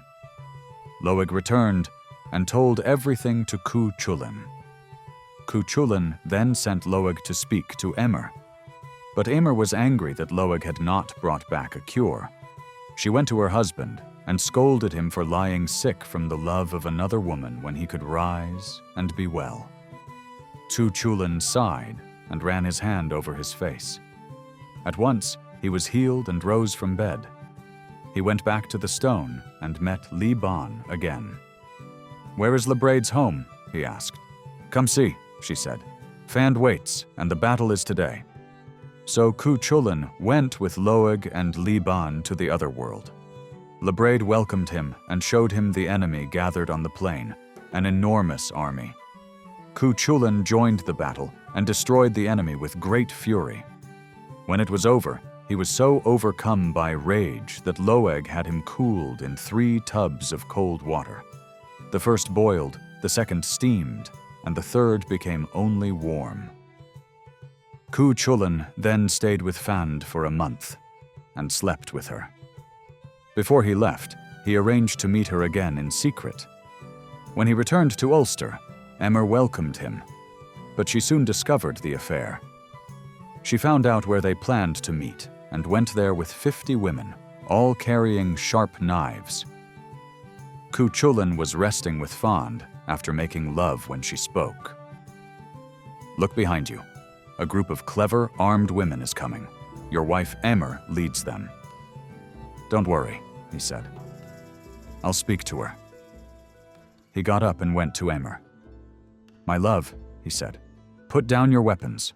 I can't fight you. I love you." "If that's true," she said, "why have you shamed me before all the women of Ireland? If you plan to leave me for her, don't think it will be easy." "Why can't I be with you both?" asked Cú Chulainn. "Fand is kind, beautiful, and wise, a queen among women. She lacks nothing. And if you leave me, you won't find another man like me." "Maybe," Emer replied. "You'll learn in time that she's no better than me. New things shine, old ones feel dull. What's unfamiliar is praised, what's known is ignored. We were happy once, you and I. We could be again, if I still please you." "You do, Emer," he said. "I swear you always will." Then Fand spoke. "Cú Chulainn, you should be with Emer. Leave me." "No," Emer replied. "Fand is worthy. You should go with her." "Not so," said Fand, and tears ran down her cheeks. "Emer, he is yours. May you have joy with him. But what I cannot keep, I still long for." At that moment, Manannán, her husband who had left her, appeared, but only Fand could see him. "Well then, woman," said Manannán, "what will you do? Will you stay with Cú Chulainn or come back with me?" "To be honest," Fand replied, "I would rather stay with Cú Chulainn, but he loves someone else. I will go with you." Manannán took his magical cloak and shook it between Cú Chulainn and Fand, making sure they would never see each other again. So Fand left him behind. When Cú Chulainn realized Fand was gone, he ran away into the mountains, overwhelmed with grief. He refused food and drink, and spent each cold night outside without shelter. Emer went to King Conchobar and told him about Cú Chulainn's sorrow. The king sent warriors to find him and bring him back. The druids of Conchobar chanted over him and gave him a magical drink to make him forget Fand. After tasting it, he no longer remembered her. Emer also drank from the cup, so she could forget her pain. Lugaid mac Con Roy, a warrior who had always hated Cú Chulainn because he once slept with Lugaid's mother, Blaethine, had tried to kill him many times, but failed. One day, near Emain Macha, Lugaid gathered his men and used magic to draw Cú Chulainn out. His druids sent a thick magical fog over the Ulster capital, making everyone's weapons useless. Cú Chulainn realized he had to fight to protect his people, even if it meant his death. Niam, Conall Cernach's wife, along with the women of Ulster, tried to stop him, but he refused. "Woman," he said, "I know this is the end for me, but I must go. My honor demands it. I'm not afraid to die." He told his charioteer, Loeg, to prepare for battle. Then he climbed into his chariot with his weapons and left Emain Macha. But one of his horses turned left 3 times, a sign of bad luck. The goddess of war, the Morrigan, had damaged the chariot the night before, trying to stop him, knowing he was doomed. Still, Cú Chulainn did not turn back. On the way, he met 3 old women, each blind in one eye, cooking a dog on a spit made of holly. It was against Cú Chulainn's oath to pass by a cooking fire without eating, but also against his vow to eat dog meat, since his name meant hound. "Stop and share a meal with us?" said one woman. "I cannot," he replied. "But we've cooked a hound, just for you, Cú Chulainn," she insisted. So Cú Chulainn stopped. The woman gave him the dog's shoulder, and he hid it under his left thigh. From then on, he lost strength in that hand and leg. He continued until he reached Lugaid's army. A fierce battle broke out, and Cú Chulainn killed many. But Lugaid threw one of his 3 spears and struck Loeg, his charioteer, killing him. Cú Chulainn pulled the spear out and gently laid his friend on the ground. "Now I must fight and drive the chariot alone," he said. Urk, son of Cairpre, threw the 2nd spear and wounded Cú Chulainn's horse, Leath Macha. Cú Chulainn pulled the spear out and freed the horse from the yoke. Then he put the yoke over his own shoulders and pulled the chariot himself as he charged forward. Lugaid threw the 3rd spear with all his strength. It pierced Cú Chulainn, and his inside spilled out. He stopped in the middle of the plain, too wounded to go on. Lugaid and his men closed in for the final blow. "Let me first go to the lake and drink some water," Cú Chulainn said weakly. "You may go," said Lugaid, "if you promise to return." "If I cannot return," said Cú Chulainn, "I will call for you." Cú Chulainn dragged himself to the lake, holding his belly to keep his entrails in. He drank and washed his wounds, but didn't have the strength to return. Instead, he crawled to a stone pillar and tied himself to it with his belt so he could die standing. He held his sword in one hand and called to his enemies to face him. Lugaid and his men came near, but they were afraid. Even as Cú Chulainn took his last breath, they feared him. When he finally died, a crow landed on his shoulder. Then Lugaid approached and cut off his head. But as he did, Cú Chulainn's sword dropped from his lifeless hand and cut off Lugaid's arm. Conall Cernach and Cú Chulainn had made a vow that if one of them died, the other would take revenge. So when Conall heard of Cú Chulainn's death, he went to find Lugaid. He found him sitting by his chariot on the battlefield. "You killed my friend," Conall said. "Now it's your turn to die." "I will fight you," said Lugaid, "but I have only one arm left. Tie one of yours behind your back so it's fair." "Agreed," said Conall. They began to fight with swords. They battled fiercely, neither able to defeat the other. Then Conall gave a signal to his horse, Durg Druchtach. The horse came from behind and bit Lugaid's side so badly that his inside spilled out. "That's cheating!" Lugaid cried. "No," Conall replied. "I promised you a fair fight with me, not with my horse." Then Conall cut off Lugaid's head, placed it on a pole, and it was soon forgotten. When Conall came back to Emain Macha, all Ulster mourned for Cú Chulainn. Some said his spirit appeared above the fort, riding in a ghostly chariot. singing as he rose into the sky. Cú Chulainn's wounded horse, Liath Macha, limped back home and found Emer, his master's wife, crying. The horse walked 3 times around her, always in the direction of the sun, then placed his head in her lap and took his last breath.